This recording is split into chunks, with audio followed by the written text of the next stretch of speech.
Hi, and welcome to the Finding Harmony podcast. I'm your host, Harmony, and I'm here with Russell Case. Harmony, we had a question sent in from one of our listeners. Just wanted to ask you, let's see, on the podcast, have we changed the cursing status?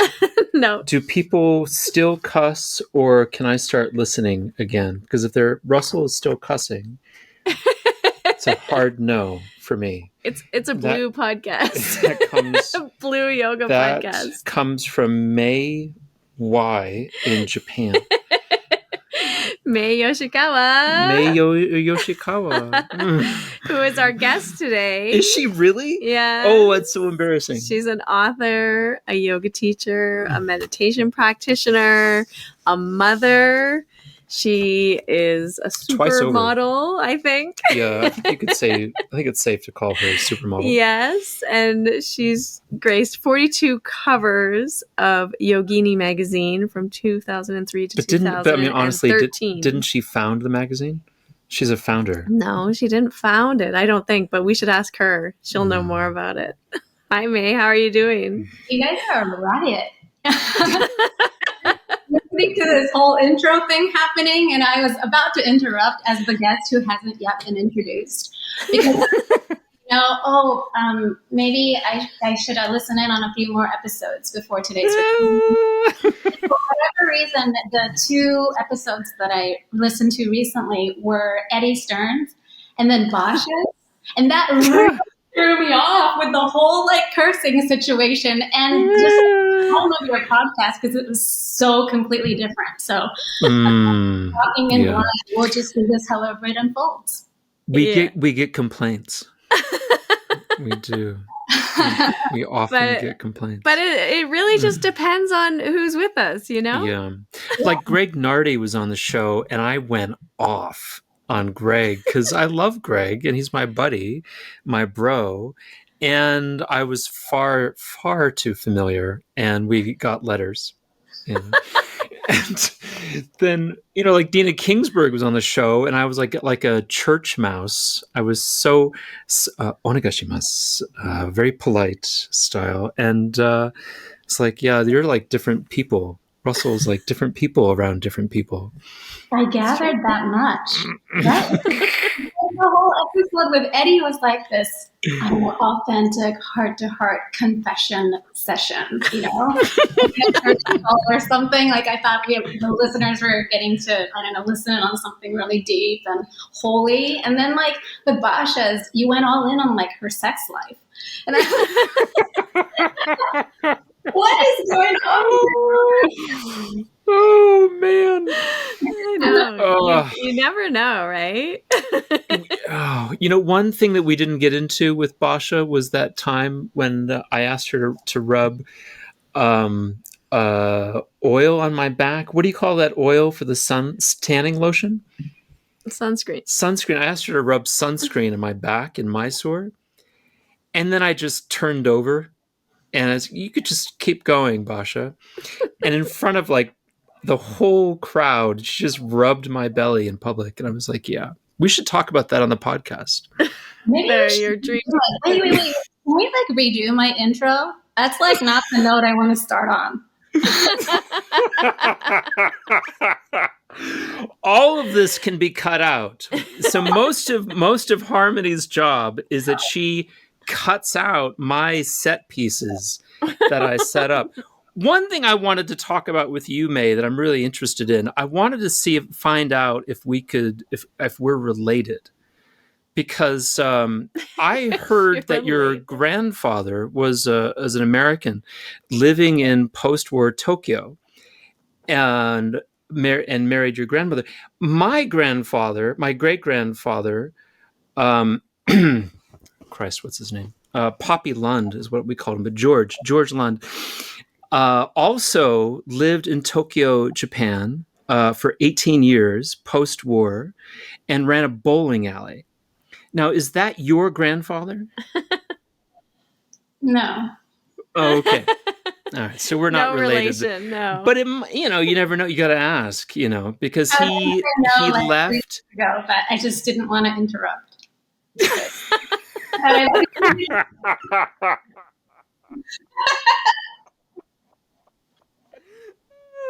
No, you got to interject with these negatives sooner. You've got to fully get in there with the negatives. So that I can say about myself. I'm 3/4 Japanese, making myself cleanly sophisticated. I fit nicely into a sweet little bento box. But that 1/4 of me is a total American bitch. So, like you say, it depends on what day, on what occasion you catch me. And I quite frankly don't have any control. So. Oh, goodness. That's how I feel about myself. I also feel like there's no control going on here. There's I don't know what I'm going to say. It's all context dependent. No, I think you're amazing, Mae. You're just so sweet and cute, and I just want to eat you up. Yeah, but you're also no, you're also like, I get it. I get the American bitch part. Like, you're a straight shooter, and I love that about you. I think it's amazing. Bit of that in me. It actually took me a while to figure that about myself. But I think lately I'm sort of catching on. You're catching on. Does it relate to what language you're speaking in? Does that change your personality? Formerly, yes. And I find that as I grow older and more experienced and freer in the sense of freeing myself from old patterns and conditioning and things like your ideas about right and wrong and about fitting in a culture or in a social context or not fitting. I think all of those things used to matter more to me at a younger age. And now, less and less, right? Because we're kind of shedding those cultural conditioning, and it's becoming more and more about purity of self-expression wherever you are and with whomever you're conversing. And so, I that's kind of been like an internal theme for me lately, is that because I used to say a lot, there are aspects of my Japanese side that I have trouble expressing in English, or it's like a roundabout way to try to explain some of these cultural ideas and stuff. And then there's the other part of me where the wittiness, for example, that I like to play with a lot in English. Sometimes I could be sublimely spiritual and then crack some totally crass joke. And that kind of is very much English expression for me. And gosh, that's really hard to translate into yoroshiku onegai shimasu, like Japanese. Does not fly. But regardless of that kind of linguistic and cultural funneling that goes on, I'm finding more and more that I just want to be who I am. In whatever way. So it's been a discovery and an exploratory thing where I'm allowing more and more of that expression out of myself. Yeah, that's cool. Do you find with the Japanese culture, if you're allowing that expression, they're just kind of confused about what's happening? Or are they understanding and receptive? Oh, she's joking now. Yeah. It depends how it's received and how it lands. So, and it's not just the jokes, right? Sometimes you say something really straightforward and authentic, and then here culturally people are like, whoa, did she really just say that? In front of a room full of people, she really did. Right. Or, it's just, there's a lot more, a little bit of suppression, maybe a little bit more controlled in this, in the name of social harmony. But, and sometimes because of that suppression factor, that kind of straightforward authenticity is thoroughly appreciated. Right? Right. So, yeah. And I think I used to put that on the audience or on the listener, where they're at, But more and more, I'm making it, I think, about myself and how I want to express myself, regardless of how it's received. And it's partially kind of ballsy. Like you have to just, in a sense, not care how it lands.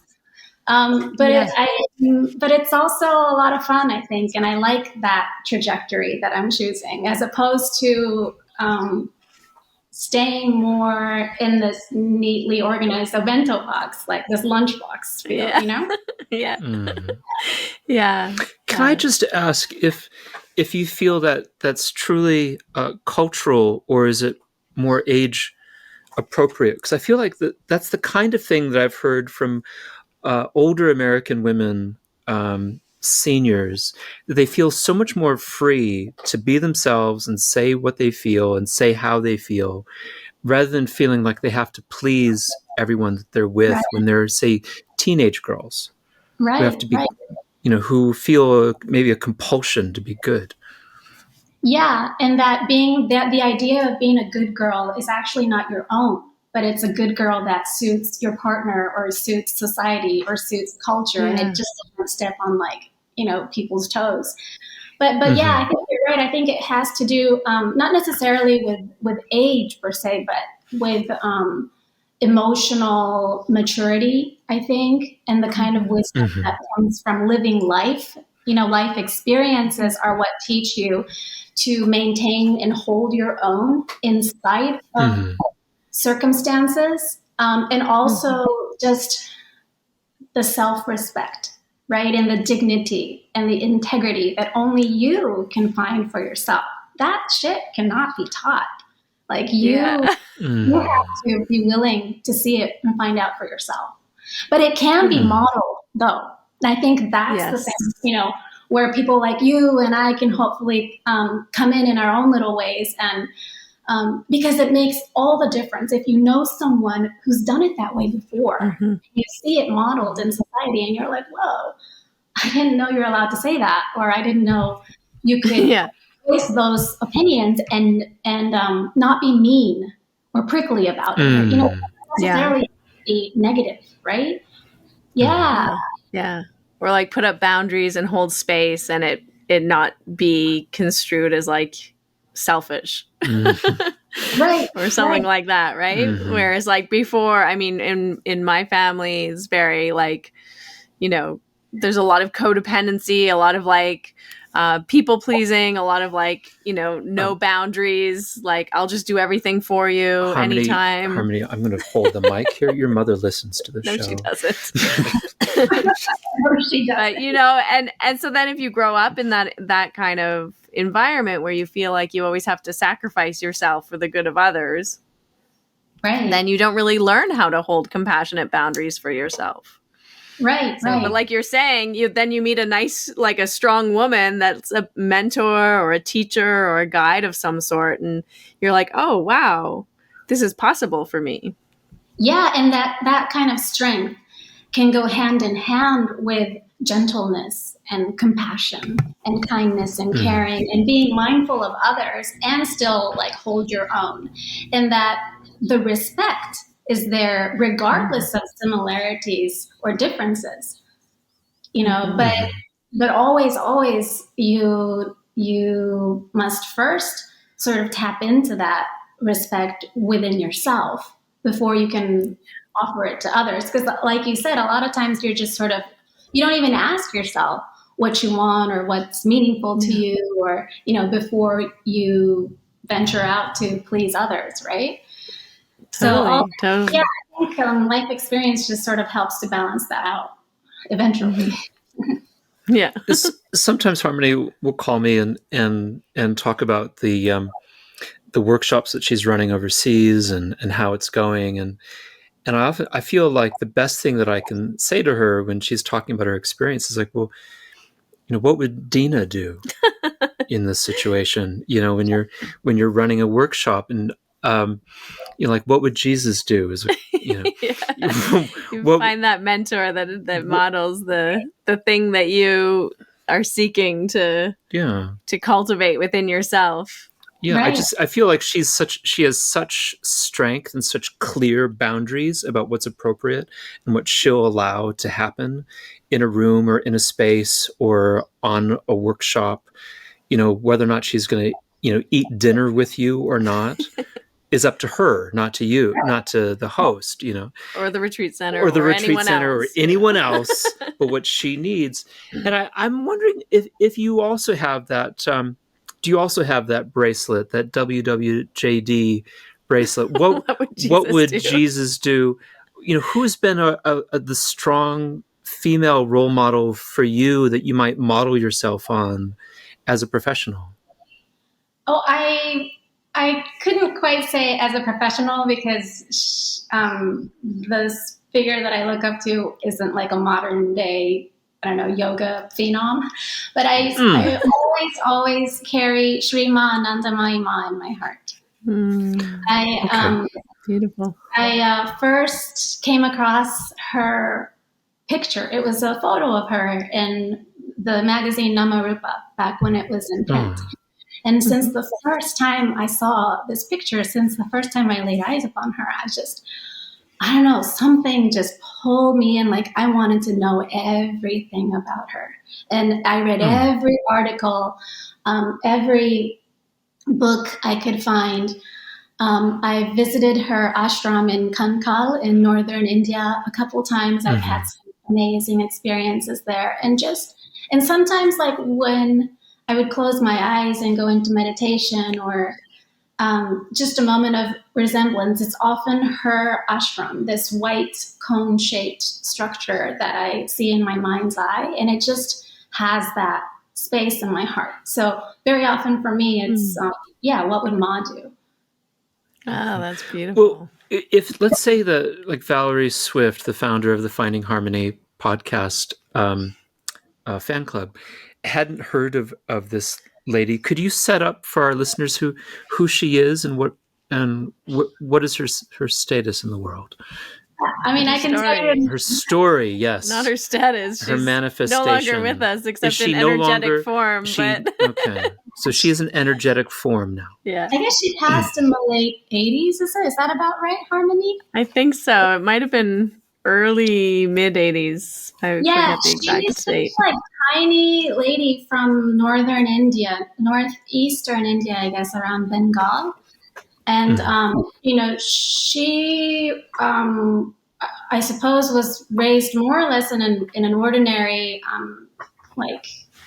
Indian context. She was married to her husband, I think, at the age of 14, as young as 14. And she was this family person and served her husband. And, but she, I believe, since birth was, an enlightened soul. She didn't perceive the world like many of us do, like most of us do.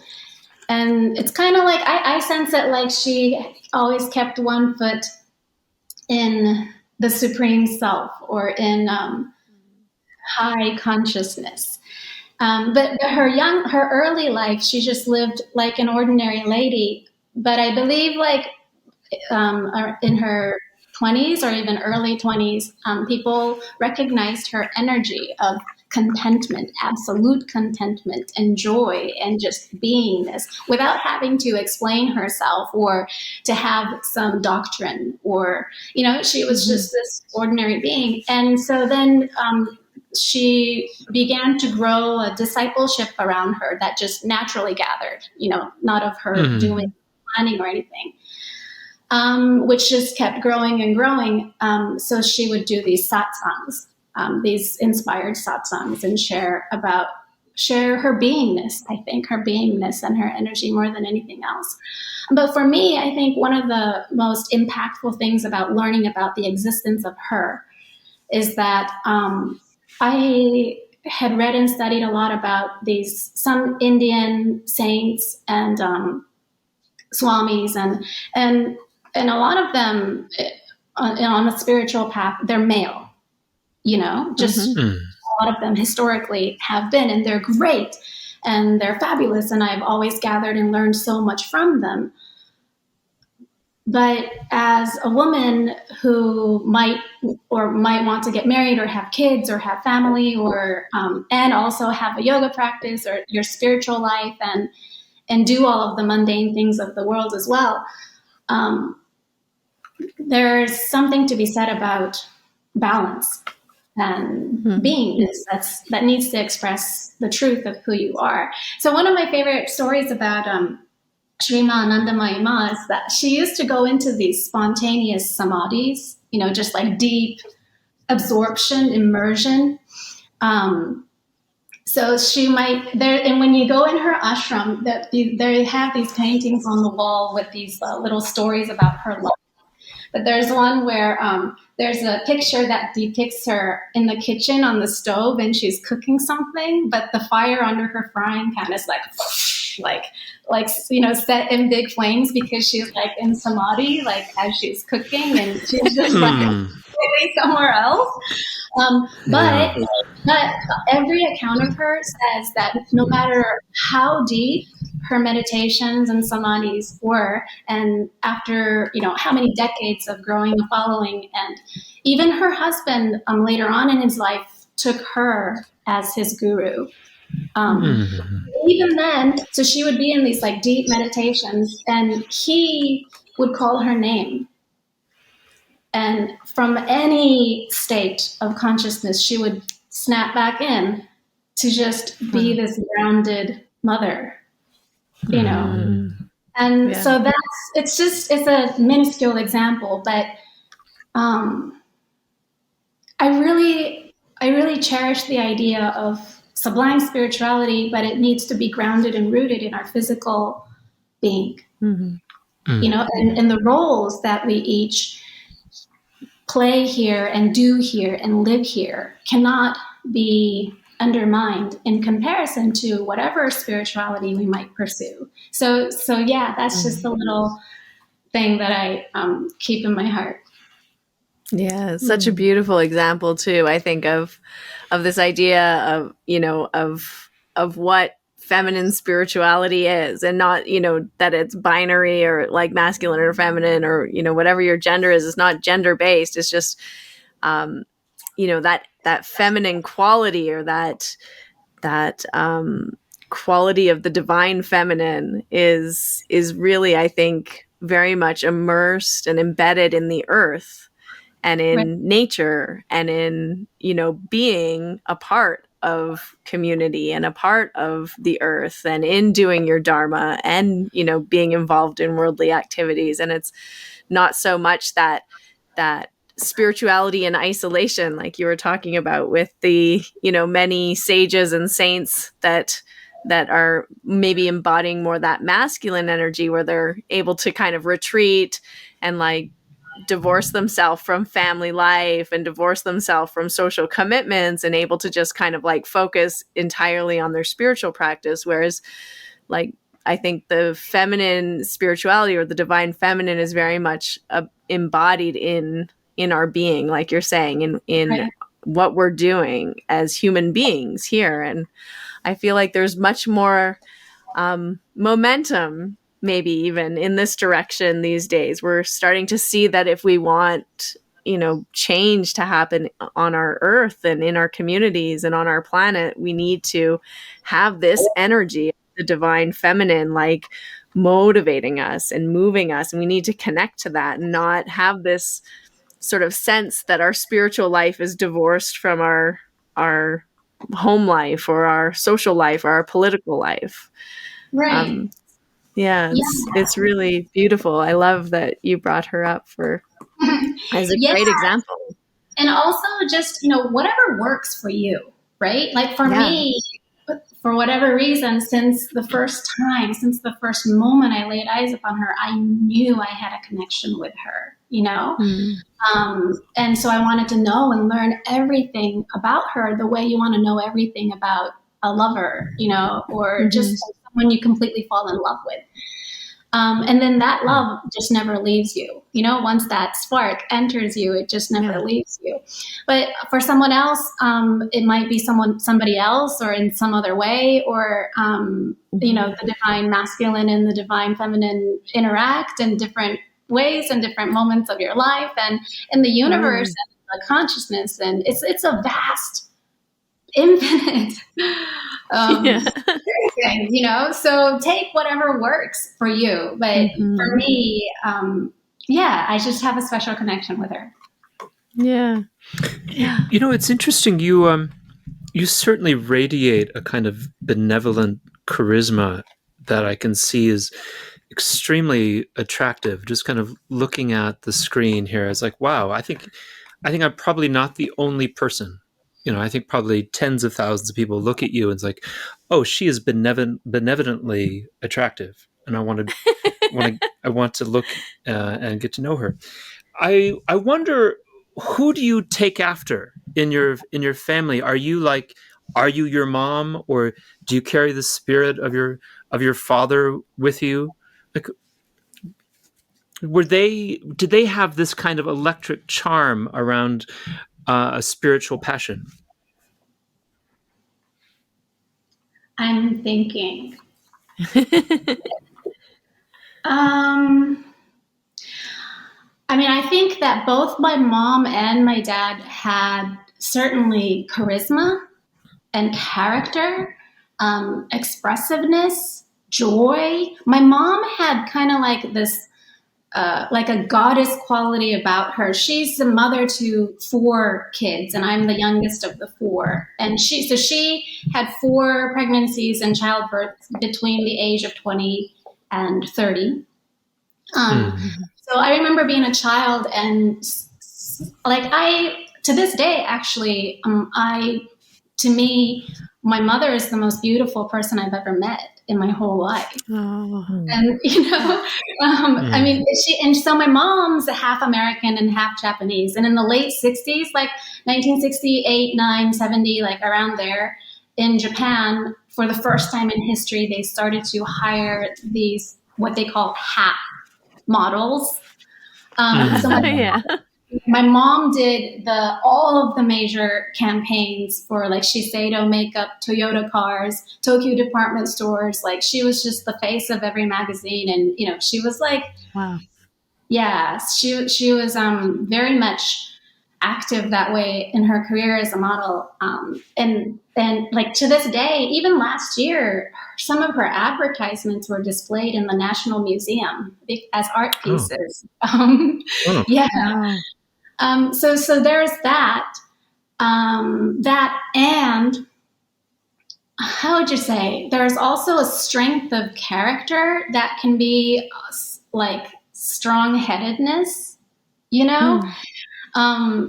So I grew up around major influences, you know, not just my mom and my dad, but my sister, and then my other sister, and then my brother. And then my grandma and grandpa used to also live with us. So as a child, we were a family of 8, you know. It's not at all common in Japan. And so... father's father or mother's? Yeah, father's side. Okay. Father's side. So the Japanese side, like wholly Japanese side. But I feel like everyone each had their own distinct bright color and charisma. The spirituality part, I remember being curious. Like I started writing letters to God as a first grader. So in my own way. And I knew in my own little mind that I wasn't going to get a letter back. So really? I did actually. I vaguely remember like the way that I used to think about Santa Claus, for example. I think I dreamt of getting a response or getting some presents or something. But when I was writing letters to God, it was like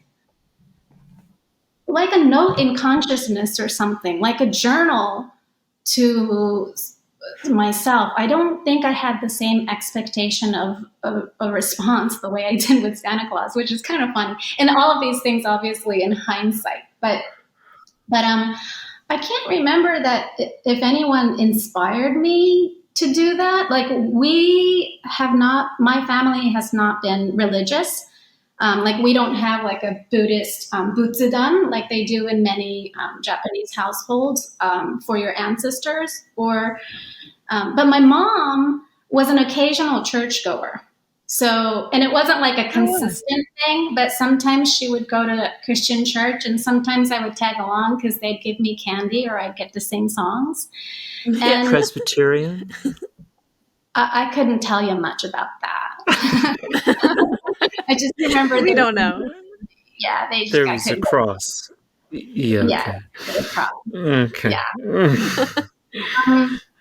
Yeah, and so there was definitely an idea of goodness, and maybe even like a background belief in something bigger than ourselves.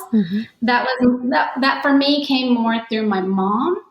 And then as I grew older, like high school, university, I developed a curiosity to learn more about life and consciousness and the universe. I just wanted to know what was true and lasting. So around late high school, early university years, I started keeping a journal since I was 15, but I went on this research period where every opportunity I had, I would talk to, say, for example, the priest at the Shinto shrine to ask him about the symbolism behind, because it's like nature worship, right? The different five elements and all of things. Like and then, tying a thread around a tree or something like that. Yeah. Or they would use water, and they would use fire. They would use incense smoke. They would use bells, and and a lot of times they don't really speak about it or they don't explain it. They just do it, So I was quite fascinated with all of that stuff at some point. I also had a period of time where I was like interviewing my grandpa because I wanted to learn everything he remembered about his parents or my ancestry. And then also from my grandma, and I would write these things in a notebook and stuff like that. So the curiosity was there. I remember when I first started asking my paternal grandpa about my ancestry and lineage and stuff like that, he said to me, this was in my first year in university, he said to me, "Mae ni keishin suiso ga dete kita," which is like this big Japanese word I didn't know back then, but something about me having developed a reverence for the divine and ancestry. Oh, he wow. pointed that out in me, tells me that he had it in him. It was never explained to me. It was never obvious and what do you call those? Altar. We didn't have like an altar in our home or anything like that. But the little snippets like that, I guess, tell me that my grandpa certainly had that. Yeah, that's an interesting. Wow. That was the one thing I think learned about myself in my year in Korea teaching English was that I did not have that same reverence towards our seniors. I had been taught to be irreverent in every conversation. You were taught that? I was sure that's what being American. Modeled. That's what being American's all about, is being irreverent and shitting on people. Is every. Until you think otherwise, right? Yeah, like when people talk in my family, you talk over them and tell a better story than they had. That's so you're constantly competing and shitting on the person next to you in a competitive way.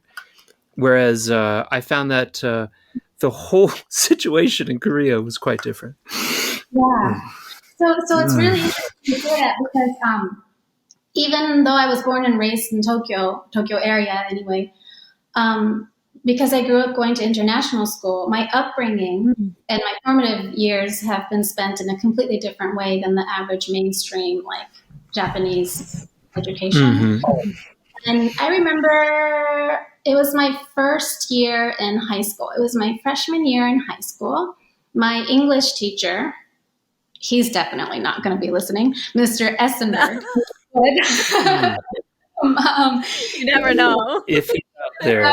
We apologize, sir, for what's about to be said. No, actually, it was just something impactful. It was my first English class in the freshman year, I think. And, like in a school context, the teacher stands in front of the room and, teaches out of the textbook and, teaches you stuff. And you're supposed to sit there and learn and absorb. But in my freshman year in high school, first English class, he, quote unquote, taught and spoke and said what he said. And then at the end of all of that, he said, doubt me. He said, doubt me. Yeah. That's going to be different from your Japanese teacher. Basically, he said, before you, I just said everything I said. But now before you digest and absorb all of this information, doubt me first. Challenge me. Doubt the truth in it first and see it for yourself. Think with your own mind, see for yourself what you want to let influence you, right?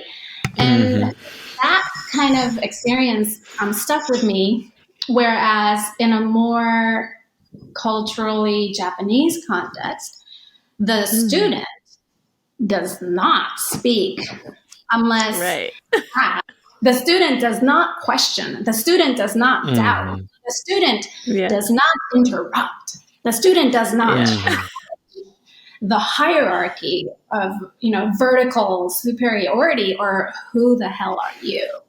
Like you're the, that's a completely different dynamic, which I, from the get-go, I think have had my own challenges navigating through, because I did start working in Japanese society as soon as I finished university, right? So I did have to navigate those, and I sucked at it at first. But you're questioning everything. Well, yeah, I was questioning everything, and I swear to every, Japanese person I work with, particularly male and particularly older, I think they must have thought I was just like this complete, American bitch. They never want to see my fucking face again, Like, yeah, totally. Can you say that exactly in Japanese? I don't know. You can't. I can't curse in Japanese, you guys. I can't be. I don't have those colors to paint with. And oh my goodness, that's fascinating. Yeah, isn't it? So and it kind of like tiny. You can probably imagine because in Cantonese, there's certainly that paint box exists. In Cantonese, and you would know. I would, right? No, that doesn't really happen in Japanese. So it gives me this slither of a sense, like, am I being two-faced? Because here I'm like so pristine and whatever, and like, compact and sophisticated, and then here I'm all like colorful as hell. And it can't completely be merged. I just have to have multiple palettes around that, Yeah, totally. I love that. Just as a sidebar, I wanted to ask if, in your experience in American school, if you ever got handed the text by Judy Blume, oh God, "Are you there, God? It's me, Margaret." Just one of my favorite books, and it's her. She writes letters to God, and all about her experience, kind of coming of age, going through puberty, and it's really I just wondered if maybe that's where that kind of messages to God might have come from. I wasn't sure. Oh no, I didn't. I'm not familiar with that. Okay.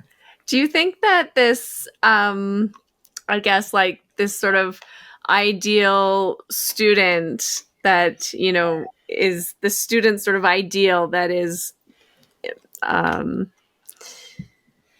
that the Japanese student steps into, where they're not questioning the teacher and they're listening and just like going through the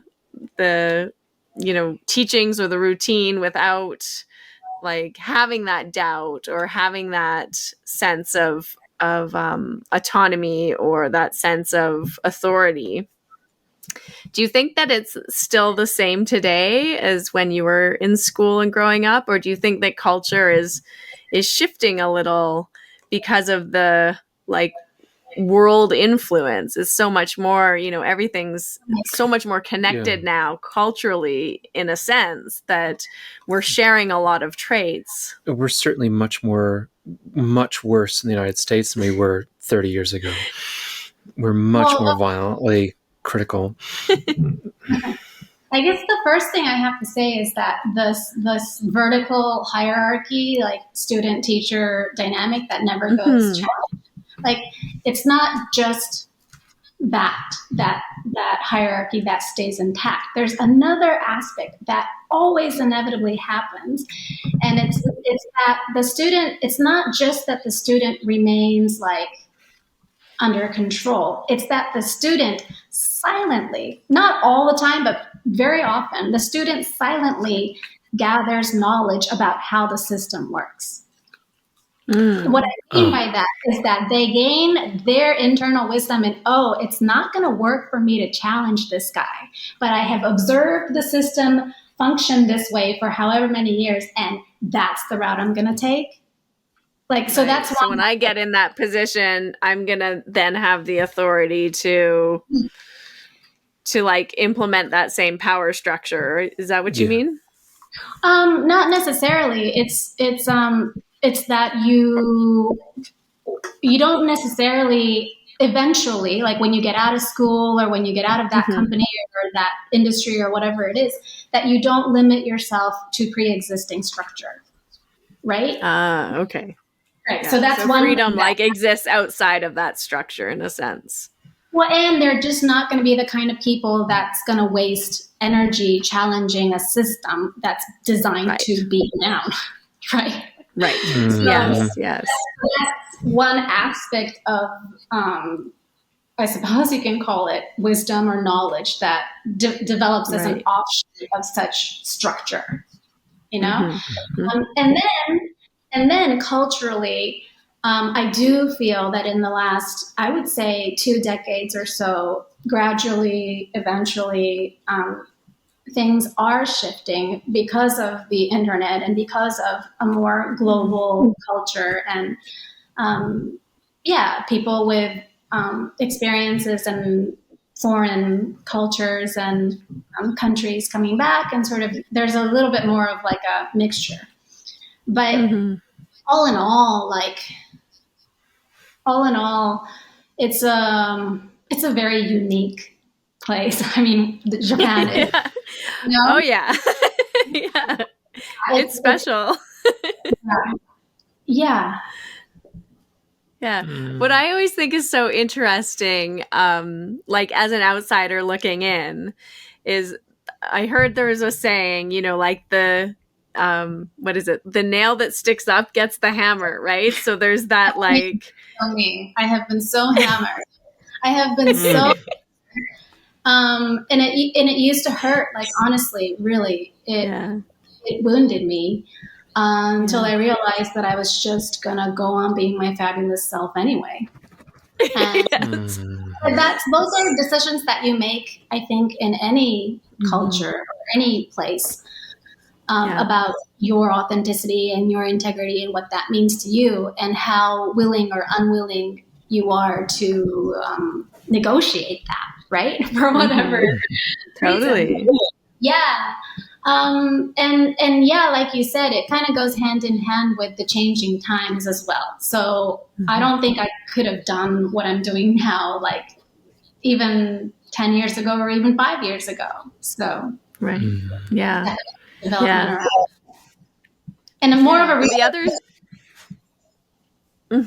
the other unique thing about the culture is that there's so many like little subcultures within the culture that are so different and like very much not in the like norm in a way, but they've created like their own norm that then fits into the norm, like the superhero people who dress up like superheroes, or like when they get into something, they're so into something. Even like the Ashtanga yoga people are like so into Ashtanga yoga, and it's not at all maybe normal for the culture, but like there's room for these little subcultures to be normal within the norms of the higher culture, and then there's like norms within those cultures. Like sub niches. I think it's kind of almost like a survival mechanism as well. You have to huddle together, in order to maintain being different. Yeah. Yes. Yeah. That's interesting. Yeah. It's very fascinating. I'm interested in learning more about how you came to be a yoga superstar and yoga shala owner and the fabulous it's Mae Yoshikawa that she is. Mae Yoshikawa that she is. I think and I don't know if this is too personal to talk about. I think that you were 20 years ago, maybe you were struggling because your mother was ill, and I think that might be the moment when you started thinking about doing a yoga practice. I wonder if you feel comfortable, if you could talk to us about that. Sure.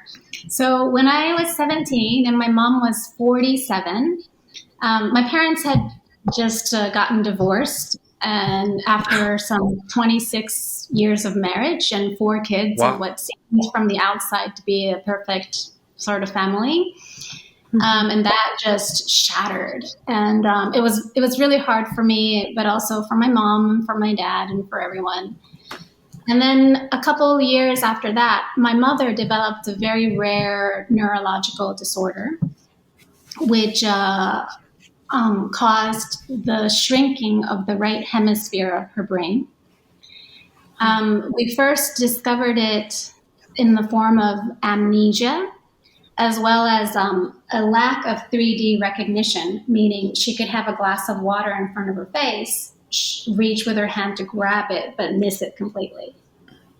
That was followed by memory loss, short-term at first, and then eventually a little bit more. But so get this. So my mother, half Japanese and half American, super young onset, right? Being 47 years old and developing this rare neurological disorder that was shrinking the right hemisphere of her brain, happened to also be a lefty. So with all of these things in the mix, it took us 9 different university hospitals over the course of 2 full years to reach a diagnosis, which they called atypical Alzheimer type dementia. And that was just purely so that they could begin to administer the right medication for her under insurance. But the last doctor was the one who was honest enough to tell us they couldn't be sure what exactly was going on with her. But they guessed. They speculated that the Caucasian aspect of her bloodline may have contributed to the young onset, right? Because it's just so rare in Asian blood. Yeah. So so all of these things started happening for me between the age of 17 and 19 was like the initial 2 years, and 19 was when she reached the diagnosis, at which point they also said that this would be terminal. So they said that she would have 10 years to live tops. Wow. And that, obviously she would spend these 10 years in decline, that the medication would slow the progress of the disease for the initial 2 years. And then after that, they wouldn't be able to do much. So I, along with my family and my mother herself, watched her deteriorate from a person who was this vibrant, beautiful, modeling, child-raising, goddess-like figure to someone who couldn't look me in the eyes because she couldn't, her brain couldn't recognize that. She might not be able to call my name because she might call me my sister's name. Or, she just started to lose what I used to call the normal mom abilities, a normal human, normal mom abilities. And so around, by the age of 20, I had massive questions, unspoken questions bubbling up in my mind. And they said things like, how many more times can she call my name and actually recognize me? They said my questions, the questions in my mind, they said things like, if my mom can't recognize me anymore, what else is left of her? You know, if she loses all of her abilities, is she still my mom? Or what is a person? What is a person? Yes, what is a person? What is a human consciousness minus the abilities that we all take for granted? And then I asked, why? Why? Why? Why her? Why me? Why us? Why now? Why this? And these questions at such a young age very quickly drove me ill.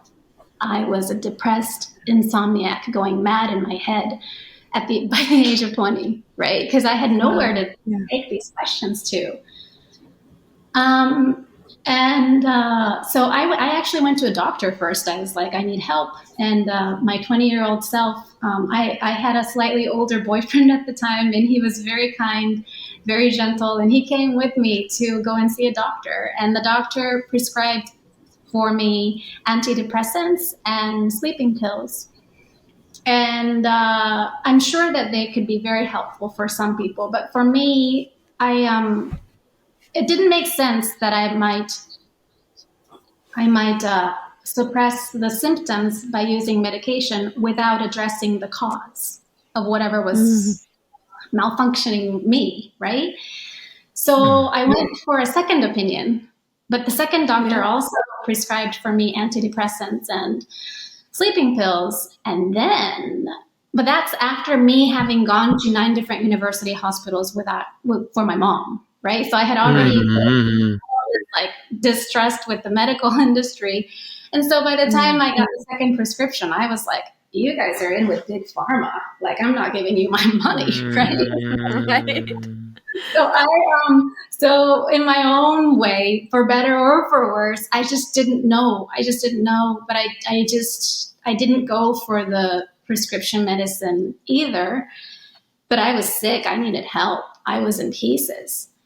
And it was from that dark place where I just thought to myself, I'm so freaking unhealthy. I need to do something. And then one summer, it was the summer of 2000. I was attending a wedding with my boyfriend at the time, whose best friend was having this like Italian wedding in Italy.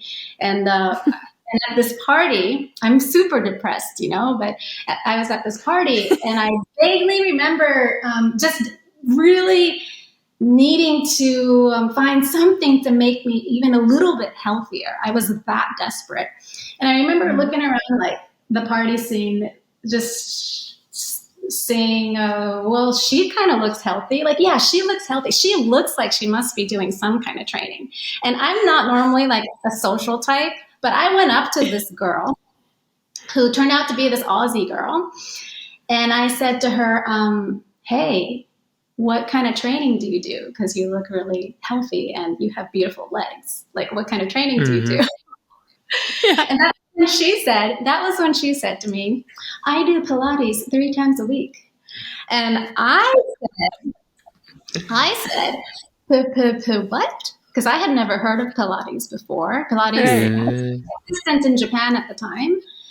And she said to me, well, Pilates is similar to yoga, but we use more equipment and stuff to train our core, but it's similar to yoga. And that was her description of Pilates to me. I got back to Tokyo that summer, looked everywhere for Pilates, which I couldn't find. Not been imported into Japan yet. And then I remember that she said that Pilates was similar to yoga. So that's how I started looking for yoga.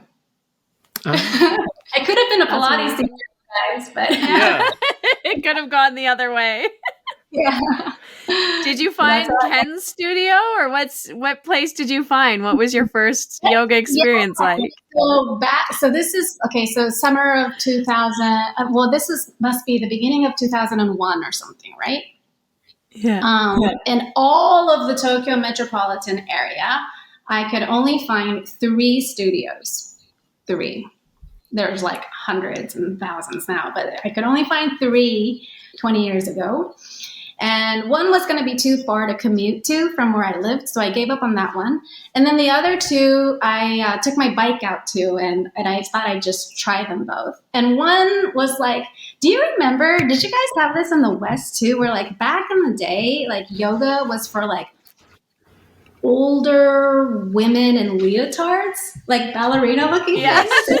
Many women many students tell us this about their first yoga experience with women in leotards. Yeah. So I was a university girl. I was like in my 2nd or 3rd year in university, and then the first studio I went to was like that whole like grandmas in leotards sort of thing.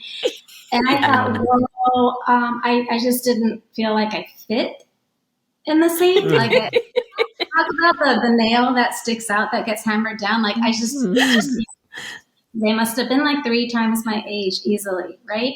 Yeah. So then I was like, oh, okay, Minimum. that wasn't the place. And so I went to the other side.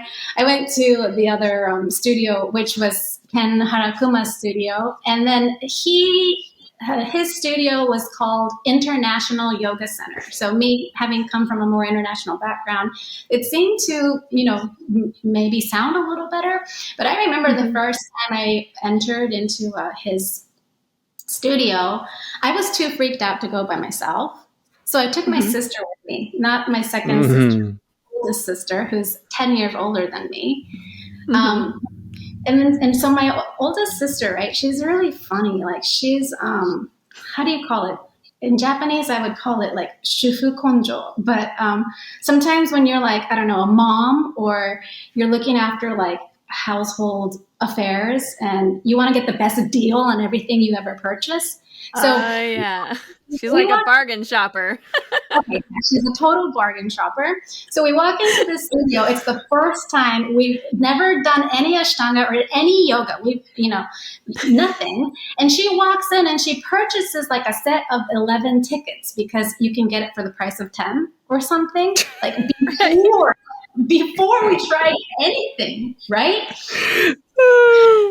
Now, here's the other thing. The first class I ever tried at Ken's studio was the primary series led. Yeah. Why? Brutal. Because it's called primary. So I thought it was just like primary. Easy. But at the time, it's the easy one. Yeah. It was like the highest level Ashtanga offered, in Japan, in right? Japan. Yeah. Right. We didn't know. My poor sister had no clue. And then we get like, I don't know, put in this place with heavy breathing foreign people just going, that's amazing. And then, phenomenal. We're go through this motion. Now, I've been pretty athletic, like in my middle school, high school years. But of course, at this point, I had hit a new low, in terms of my health. Right. But I was wiped out in like less than the first 15 minutes. And I internally was astonished what little control I had over the synchronicity of breath and movement. Mm-hmm. And I remember Ken coming up to me and saying, "This is enough for today. You may lie down and take rest." Oh, and I was appalled. I was like, I paid for the freaking 90-minute class, for one. And I only got to like take the first 15-minute bite. However, I was so wiped that all I could do was just be like, okay, fine, I'm just going to lie down and I don't care about these horses breathing next to me, and I'll just lie down on this mat. Now, I don't even remember my sister at this point, so forgive me, sister, for putting you in that context. But see, this is what happened. I lay down to rest and I near fell asleep. Now, I had not only been depressed, but I had been a depressed insomniac for over a year by then. Oh, you fell asleep. I almost fell asleep. I couldn't with the horses, but I almost. That was my nickname in Korea, was Horseface. That's interesting. Are you being serious? Yeah. Also in Taiwan, also Horseface. Maerto in Taiwan. I forget how to say horsehead in Korea. It'll come to me. Okay, but we digress. So, Yes. So you almost fall asleep and you're absolutely amazed, right? I'm like, whoa, this shit works. And then my sister, as we're exiting the studio, my sister's like, here, you can have these. I'm never going to use them again. And gives me the 9 tickets that she had just invested in. Started yoga. Cool. And so you went back. You were like, okay, I'm going to do this. I'm not going to be afraid. I'm going back. Well, and I know you have this something similar, Harmony, is that, like I said, it worked. If you're really depressed and if you're like a serious insomniac and you've tried everything you can and you're desperate and something works, you're going to go back. Yeah. For sure. And that was me. Oh, I also want to add, though, that, there's a little bit of an overlap, between my story and Basha's. Because I was starting was when Basha was not maybe just before she had started teaching alongside Ken, or right when she was just beginning. Oh, that's right. Yeah, we should cut that Basha part out. That's a good idea. No, it's too late. No, it's good. Yeah, so she had just started like assisting, or was just about to start assisting. Yeah. And this is like the first time, around the first year that Ken started a morning Mysore program. And when Ken and Basha, maybe a year after that, first started experimentally their teacher training course and things like that. Okay. I was one of the guinea pigs in the first group because there was a few of us, right? So I completely adored and thoroughly looked up to Basha from the get-go, not just for everything that she is, but also because she was like this female person I could talk to about my period or my non-existent period stopped after your bond does pumping up, right? And all of that. And Basha's like, don't worry about it, So, but really, really inspirational and completely life-changing. She definitely played a role in a year after that, when I started getting curious about changing my diet and experimenting with vegetarianism, and then eventually raw foods and stuff like that, juice fasting. She was the one who guided me through my first juice fast and stuff like that. Oh, amazing. Were you aware that Ken was half Taiwanese? Yeah, of course. And was that something that appealed to you? That was that a part of the experience for you, or is it just a nothing burger? What's a nothing burger? But I don't want to go down that road. I think it only mattered to the extent that he and his approach to learning as well as to teaching was diverse, coming from a hugely homogenous culture, right? Yeah. He offered, since 20 years ago, and even before then, him and his former wife, right? When they first started International Yoga Center, they opened it for the international community in Tokyo. Right. Yeah. So I think that gave me somewhat of more of a second home feel, as opposed to a more fixed learning environment. So it gave me a little bit more of a warmer family feel. Yeah, and it probably felt very like what you were used to, going to international school and little bit more freedom. Yeah, and then the friends that I made at the yoga studio were, in my case, almost always, actually every single time, always, they were older than me, more experienced, but they were from all walks of life. Like there were lawyers and producers and, I don't know, teachers and speakers and dancers and, people you don't just meet at school. So that was really fascinating. And also, a year or two after that, as Ken started to invite and host more of these traveling teachers, they used to ask me to translate. Oh, and so I used to think to myself, like, because I was just like this, I don't know, student. I didn't have money. And I wouldn't have paid. I wouldn't have had the money to like pay and attend these workshops as a student. Right. But they were willing to pay me to be there. Amazing. Yeah. So I did some of those in the beginning as well. And it's so amazing. It's such a great experience to be a translator because you get to hear everything in one language, in English, and then you get to kind of like move it into Japanese, and then you also get really close with the teacher you're translating with too. So it's such a like unique kind of experience, I think. It's a unique experience. The pros and the cons, like everything else, are just always both there. But in terms of translating for yoga, I think, if I may say so myself, I'm good at translating vibration. I'm good at translating intention. I'm good at translating meaning.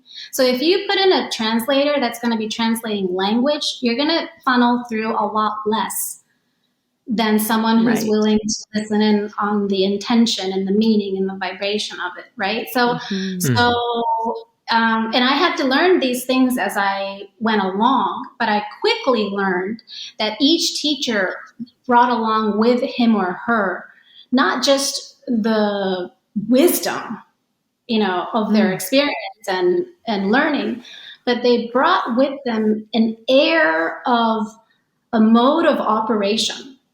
So, because when you're teaching yoga, and I know that both of you do this naturally, because when you're teaching yoga, you're not teaching from a text. Even if you're teaching through Upanishads or like Gita or whatever sutras, you're not teaching the text. You're using the text as like vibrational markers that tap into a memory or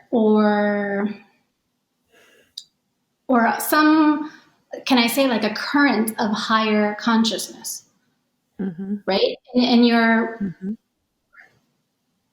kind of materializing it into the room and into the experience and through your hands. Now, some of this stuff is spoken. A lot of it is not. But all of it is expressed. It's sometimes radiated. It's sometimes just sitting in silence or, But I learned through experience that I guess an example works better. So, for example, like this traveling teacher with 30 years of experience would come in, and this 21-year-old me would be placed as a translator, and I'm thinking to myself, like, oh, like, shoot, am I going to be good enough? Like, I don't want to take anything away from the experience of the students that I've paid and gathered, like. So I walk in there like slightly nervous and slightly freaked out, but the best thing I can do is say, okay, well, Lord help me. I'm really just going to be here, be present, and really tune into whatever the message of this person is that they want to convey. So that would be like my immature prayer going into this. But I learned that was the best thing you can offer, the best thing I can offer to make myself available to that energy. And then here's the second thing that I learned through experience. None of this was explained to me. As I tune into that teacher and I make myself available to that energy, I learned that they're tuning into something way bigger. Do you know what I mean? Like every mantra or like every opening intention or every good yoga teacher, every solid yoga teacher is not going to be teaching from the small self. You're going to be taken a moment to tune into something much bigger. And so I was exposed to that from quite early on. And I think in hindsight, that was a fascinating experience. Also, at the same time, there were times where, and I can say this with total love and adoration. I remember, like, do you remember when Chuck and Monty used to teach together? Yep. I don't know if you ever learned from them. So I don't think, I may have been in a couple of their classes, but I remember being assigned as translator, and it was such an honor, and I, love the experience and all. But like having the two of them powerhouses in the room, and then all the students will be in downward dog or something, looking down, and then like Chuck would say something, and then Marty would be like giving him a face, like, or like, he's like, and, there was like some other stuff going on there, and I just, that kind of stuff was like beyond me. So you're like, should I say it? Shouldn't I say it? What do I do now?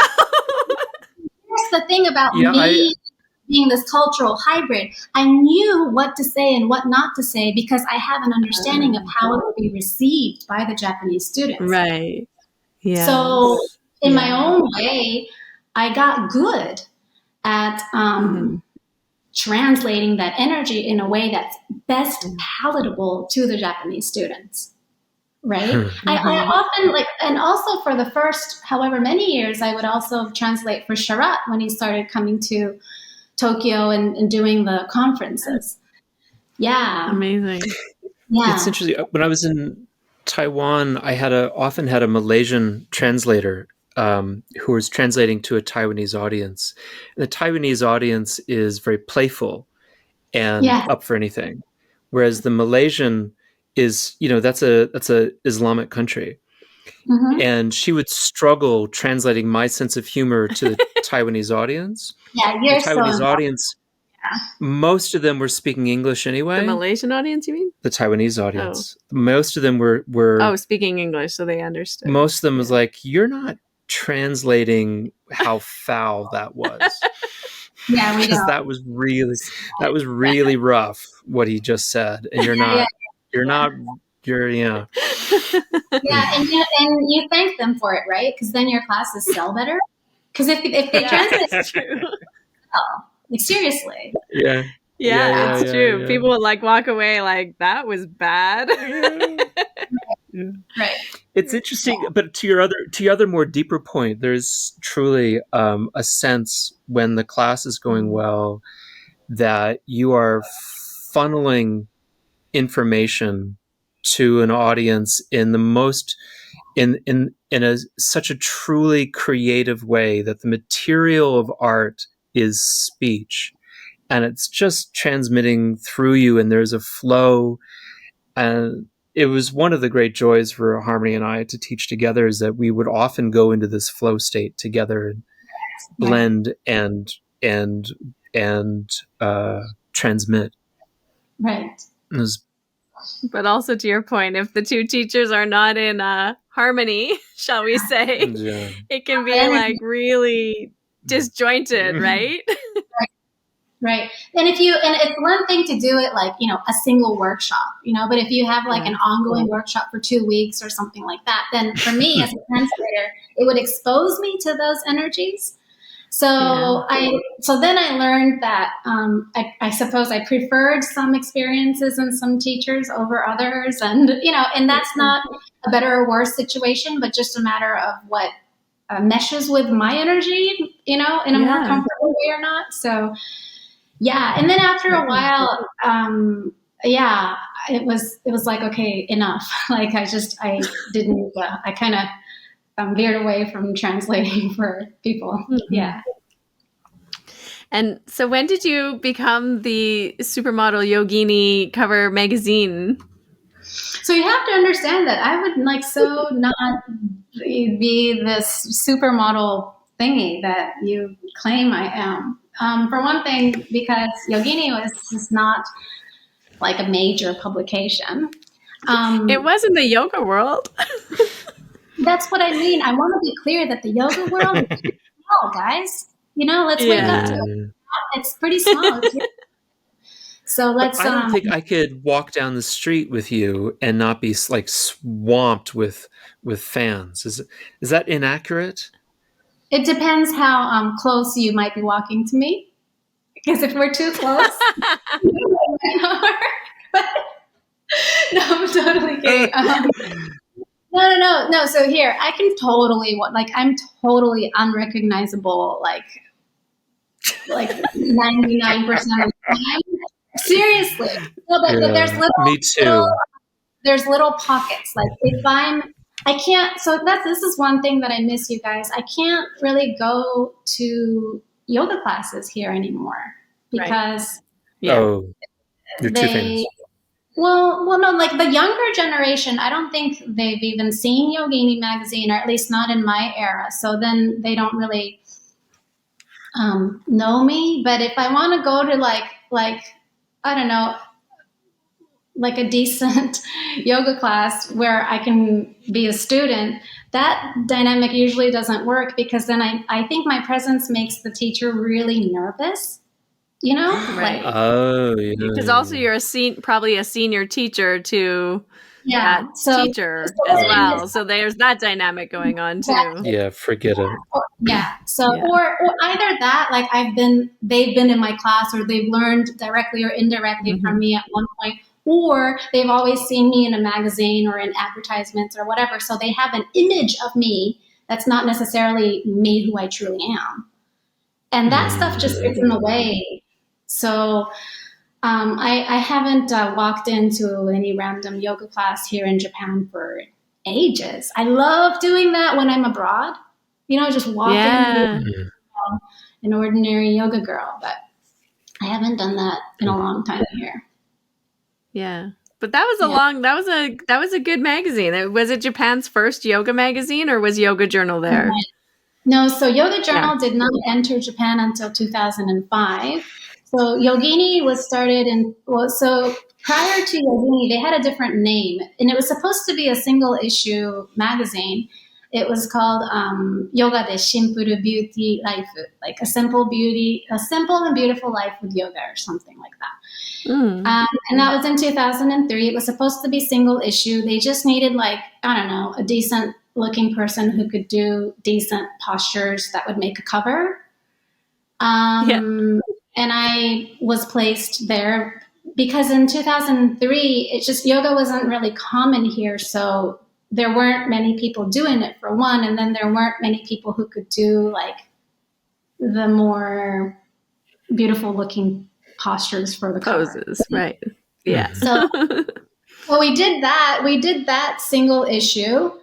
And it just sold a lot better than anybody ever expected. So they were like, let's make another one. And then the second one sold even better. And so then from the third issue, that's when they said, okay, let's rename this Yogini, make it into a quarterly magazine. And then for the first 10 years, they kept me on the cover. Yeah, it's amazing. It was such a beautiful magazine. It was I feel like it was so artistic. Always the photos that I saw were so well done and just gorgeous, like works of art. Were you on every cover? Every cover for 10 Every years. cover. Yeah, special issues and the quarterly issues. Yeah. Oh. But then they closed, right? They transitioned into something else in 2013. Is that true? So after 2013, after 10 years, there was, I think they made it, were they issuing it once every 2 months? They changed the issuance. They maintained the magazine with a different girl on the cover for a while, but I recently heard that they're not in print anymore. So I'm not sure. And I heard that this year. I haven't kept so up to date, but I don't know if that means they're going to go digital like everyone else, but I know that they're currently not in print. Yeah. But more importantly, though, I have to squeeze in that. So the early issues in 2003, and then Yogini itself maybe started in 2004. And since after the first premiere issue, me I think I must have been like 23 and freshly out of university at the time. It was my idea. Like, I went to the editor and said to him that I wanted to write for the magazine because it wasn't enough for me to be in the pictures as a model and express yoga that way. I wanted to have a voice. I wanted to let people know about the inside of what yoga was doing to me and how it was changing my mind and my consciousness and my body and my life. And so I went up to him and I said, that I want to write something. And then the editor, he was like, And I was like, well, and I kept asking him, like, I told him it was my dream. I said that it was my dream to write. And then he was like, I'll think about it. And finally, when he got back to me, he said, you know what? If it's about you and how you started yoga and how it's changing your life, I think the readers will be interested. So why don't you give it a go? And that was the first time I wrote anything that was published. In one of the early issues in 2004. And I ended up penning a column in this magazine for 10 years. So that was my kind of like really small contribution to be able to express yoga, not just as some doing of physical asana, but that the asana was a method of just deeper changes from within. And it was so important to me that I express that through my voice. And I think, I can only imagine that column and your experience and all of that really, molded and moved the yoga culture in Japan at that time. That, your experimentation with juice fasting or going vegan or raw food, everyone's like, okay, I want to do that too. I need to, do that as well. And so it was like kind of, they were on a journey with you, I would assume. Right. It's true. And also, so Yoga Journal was first published in Japan in 2005. So just shortly thereafter. And Yoga Journal had a system where they would translate some of the articles from the US issue, and then they would write some of the articles up here in Japan, and typically put like a more celebrity type person on the cover for sales. But their approach was much more, how can I say, like more westernized or even Americanized yoga, like a fitness yoga, if I should say. Like not completely thoroughly, but just as a generalization. So with Yogini was a little bit more, I don't know, it was kind of like, it did its own thing. And the team, the team that created the cover and like the main editorial pages and stuff, aside from myself, they were all male. The editor, photographer, hairstylist, makeup artist, and the fashion stylist, the assistants, they were all male, pretty much every single time. Then they had never done yoga. They didn't know, right? But they just had ideas about the world of yoga. And so very often, like even from our first photo shoots, they would ask me what it was like or how does it feel. And I would tell them my experiences. And sometimes even before we start the shoot, I'd be like, hey, do you want to try? And I would get them to like all do Sri Anandamayi Ma or something. Yeah. And they'd be like, oh man, I'm too sore to do this. And that kind of a thing. So it was really like, and mind you, the whole thing was like super low budget, like for most all of the 10 years that I was involved with them. So we were never like this fancy crew. The people and their careers are thoroughly fancy, but the magazine itself and the project that we were involved in, it was such a grassroots, organic, like how do we create art around yoga? But they were more like originally like fashion people and beauty and cosmetics people. So they thrived in working on a project where they can experience, they can express something bigger than a two-dimensional world, right? It was like, it became more like an art project for us. Yeah, it really was. It was stunning magazine in that way. I just want to ask, when I couldn't read the articles because, I don't read Japanese. You didn't have the Google phone where you can just look at the text. No, I don't think that was available then, the translator app. That's a shame. I wonder if the two of you could talk about when you met, because I think this is pretty much 2003, 2004. I'm imagining that this is about when your relationship started, when the two of you, because I've always known you guys as friends. Yeah. I think I met Mae at Randy's house as your friend. This is my friend Mae. This is my friend Mae. Yeah. Especially because I'm, for the most part, and especially in India, I should add, I have not known or made myself known to be a social person, period. Mm-hmm. Right? It's not so common that you would see me at a big lunch talking and yapping to people in front of the coconut stand and drinking chai I just wasn't really there. Why was I not there? Purely out of choice. I was in India to immerse myself in the practice. I was not there to talk. I was not there to find a new mate. I was not there for that whole scene. So for better or for worse, I just... So misguided. Really? Seriously? No.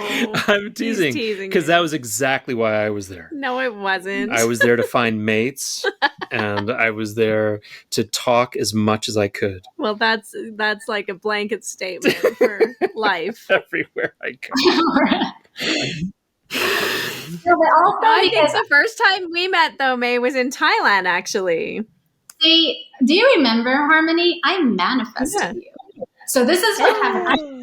I started going to India in 2004.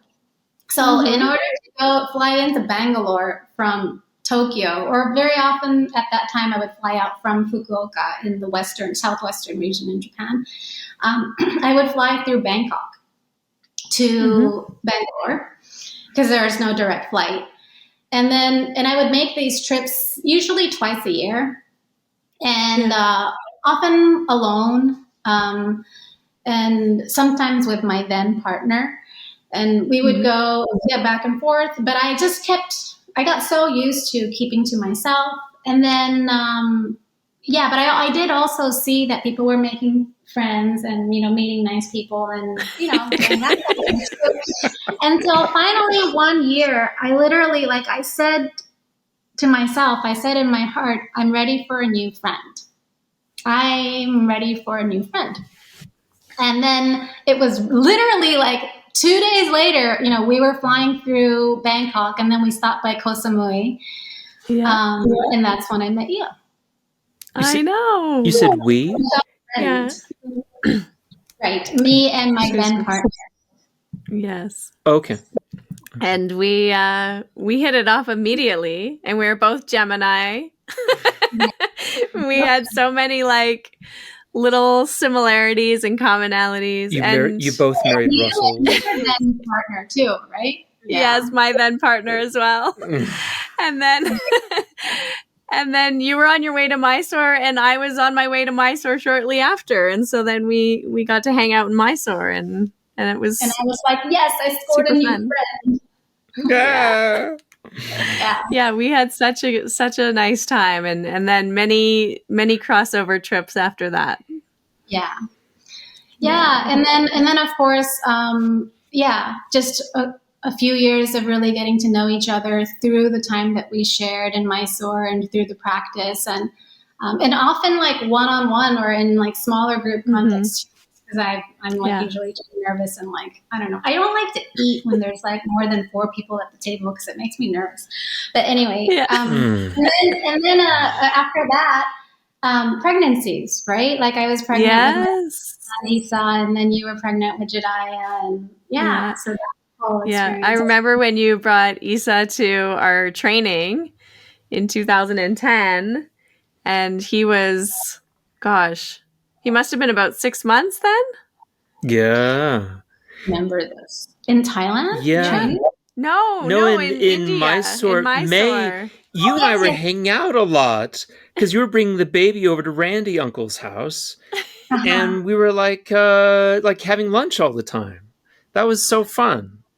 Right. And I was like 2 months pregnant at the time, I think. 2 About months. 2 months. You're not yeah. telling anyone. Yeah, it was secret. I think you were the first person I told, actually. Wow. Yes. But there is the Russell connection in my family line. Oh, really? Is that the name of your grandfather? Actually, my mother's maiden name is Russell. Oh, so is my grandmother's. And my grandmother's maiden name is Russell. Yeah. That's weird. Alexandra Russell is Harmony's grandmother. My great-grandmother. Yes. So my Jacqueline mother Russell is your grandmother. Yeah. My mother is Revlon Russell. And my mother like the makeup. Right. And That's she amazing.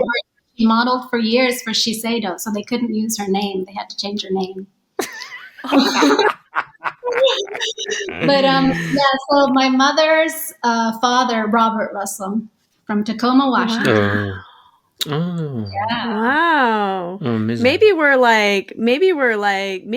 related. I think Mae. we are maybe related. Mae and I are related. Yeah. I think Mae and I are related. I think we might be related. I think we're related. I think we should my grandfather didn't give you his right name. I think he told your grandmother that he was Robert Russell, but I don't think his name was George Lund. No, not Robert Russell. That's fascinating, Harmony. Like that's amazing finding things out about each other. Like yeah, that's so weird. That's cool. So, and also, did you know that Harmony's birthday is the same as my second sister's? So that's June 21st. Oh. Right. That's right. Okay. You know, there's another story that you have. There's a there's a story here that you have that's interesting. You have 2 children, and you talked about how your second child had gone sick in hospital, and it was so interesting because I'm a second child, and you always sort of grow up with the sense that your mom already had children, and you're kind of superfluous. You're the spare. You're a spare child. Like, if anything happens to me, it's not that big of a deal. She's got a child. So I'm so curious that you seem to have such intensity of emotion about, feelings for your second child. That surprises me because I wouldn't. You're ridiculous. I wouldn't think so. No. I don't think if I was in the hospital, I was in the hospital all the time. I don't think my mom. Does your mom listen to this podcast? She does.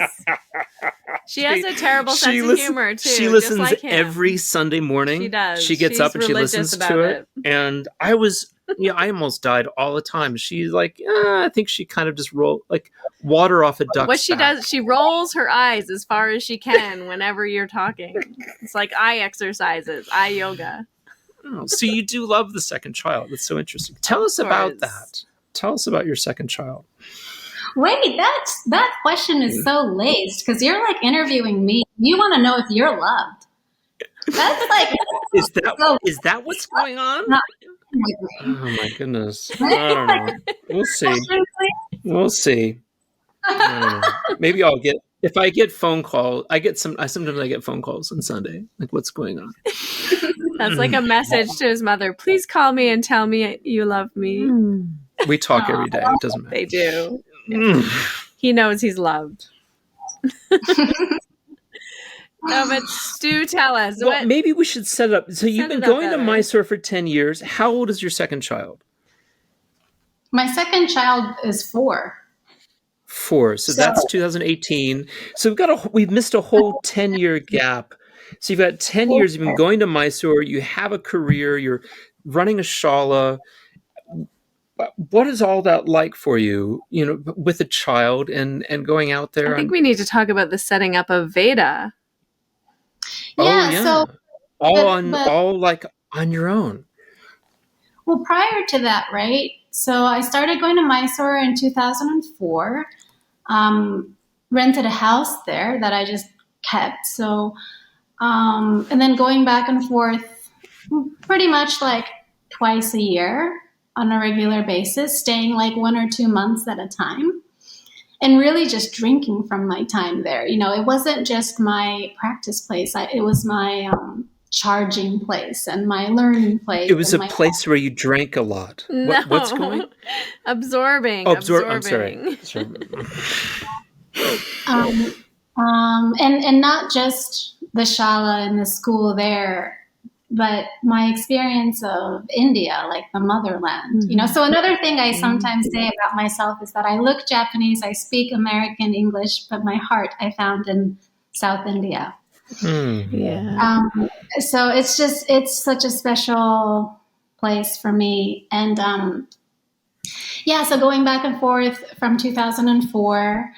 And then I had my first son, Isa, in 2009. And shortly after that, I experienced really kind of harsh and shocking divorce from my first husband. So, and you know, they say when it rains, it pours. And so the same month that all hell broke loose with my then husband, I also found out that my father had prostate cancer, which they discovered in a very advanced phase. I had this son who was 5-6 months old at the time.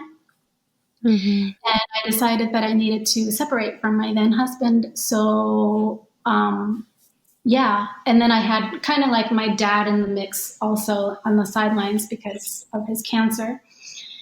And I, was working, teaching, more or less throughout pregnancy. And then I needed to sort of get back to work in that context after having had Isa. And then I just needed to reevaluate my life. Like, how am I going to work and how can I make this balance happen while being a single mom to such a young child? And then supporting my dad through his illness and through his surgery and recovery, which he recovered fully. And he's it's been over 10 years now, so he's like still very much healthy. Amazing. And going. So at first I started teaching a Mysore program in Tokyo, and I designed this program to be a women's only thing that people could only sign up monthly. And I would interview every potential student before taking them on. And I would teach this morning Mysore program like 4 days out of the week. And that was just a balance that I could work around, still nursing a son and supporting my dad, and also make enough to support a living. And I was also like supporting my dad at the time too. So, and then the studio space that I was renting at the time, they had some changes, and they said that I wouldn't be able to rent their space anymore. And I started looking for another space, which, to no luck, I had no luck finding another place to rent. And then a dear friend of mine just gave me some advice. He's a very, very successful business person, and he said to me, "Hey May, maybe it's time you consider opening your own studio." And I said I couldn't imagine taking that on with such a young child, and the kind of investment it will take to take a lease out on property in Tokyo and all of this stuff. But I respect this man so much that I thought I would at least think about it, and because I wasn't having any luck finding another place to rent anyway. It's like I had at the time I was taking on 44 students in 2 batches. So I would do like 2 groups of 22. But I had like over a 6-month long wait list with people who wanted to join. And I had this community that was building around the program, but I didn't have a space, and I needed a space. So as I was like looking at real estate and property to rent, just out of sheer necessity, I needed to start looking at places that I could rent maybe for a longer period of time, or, just not only in the morning hours, but just like, take the lease out for the year or whatever. And then I found this place. I found this space that would work out terrifically, and it was a huge investment, and that was definitely a really ballsy move for me. But I decided to hunker down and do this. And my son Issa definitely played a role in that, because if I didn't have a child, I would have been a lot more mobile to travel and teach like I used to in different regions and Right. which I really enjoyed doing too. But now with the child in tow, I knew I wouldn't be traveling so much. So yeah, it was the community first, the students first, and then a little bit of advice that really pushed me to do my own thing. Yeah. I never came down. I never had my own like dream to open a studio, or like my own business plan to make this happen, or I never had any of that. I just freestyled the whole thing. And it was a huge success. Well, can I say, though, I opened the studio on March 3rd, 2011. 1 week after that, that was the great earth tsunami disaster of East Japan. Meaning, massive earthquake. It was really scary. Electricity was out, it messed with public transportation. And then there were the nuclear plants in Fukushima that were in a very precarious situation. I had some people in higher up levels and places that called me to say, May, get out of town. Just take your child and get out of town. like that kind of a vibe. So it was that bad. Yeah. It was that bad, as in like nuclear threat, meaning we didn't know if the air was safe outside to play with your child in the park. That bad. It was very, very, I think I'd heard it was close to being like a Chernobyl situation. Yeah. And then we didn't know if our bathing water was safe and that kind of a thing. And that was just a fresh week after I had opened my studio in downtown Omotesando, which is like an equivalent of opening a studio like behind Fifth Avenue in Manhattan, right? I mean, literally, like my studio was so beautiful. Like just down the street was Prada, Alexander McQueen, and then there was Cartier and whatever. But I kept shop there for 10 years. I lasted longer than Cartier dudes. Wow. Good for you. Right? I know. But yeah, at the beginning, in every sense of the word, it was very rocky. It was very scary. And it would have been so easy to bail out and say, okay, this isn't possible. Let's quit. And I could have, maybe even would have, had the earthquake happened 1 week prior to opening. But it happened 1 week after I had already opened. Right. And you were in it. Something I knew we needed to mind our safety, and then my child, and then my father who was still undergoing treatment, and all of these things. But something tugged hard on my heart that said, the people will need this now more than ever. Right? Because everyone was going to be like, super anxious, very scared. People will always need to breathe, to find their balance, to come back to center, to find peace and quiet in the simple things, And if you were to rely on things like that, like peace and health and community and connection and, in other modes, in other methods, or in other ways, there were so many things that were suddenly unavailable to us because we didn't know if the water was safe, or because, of all these things. But yoga, all you need all you need is a little bit of space and a flat floor.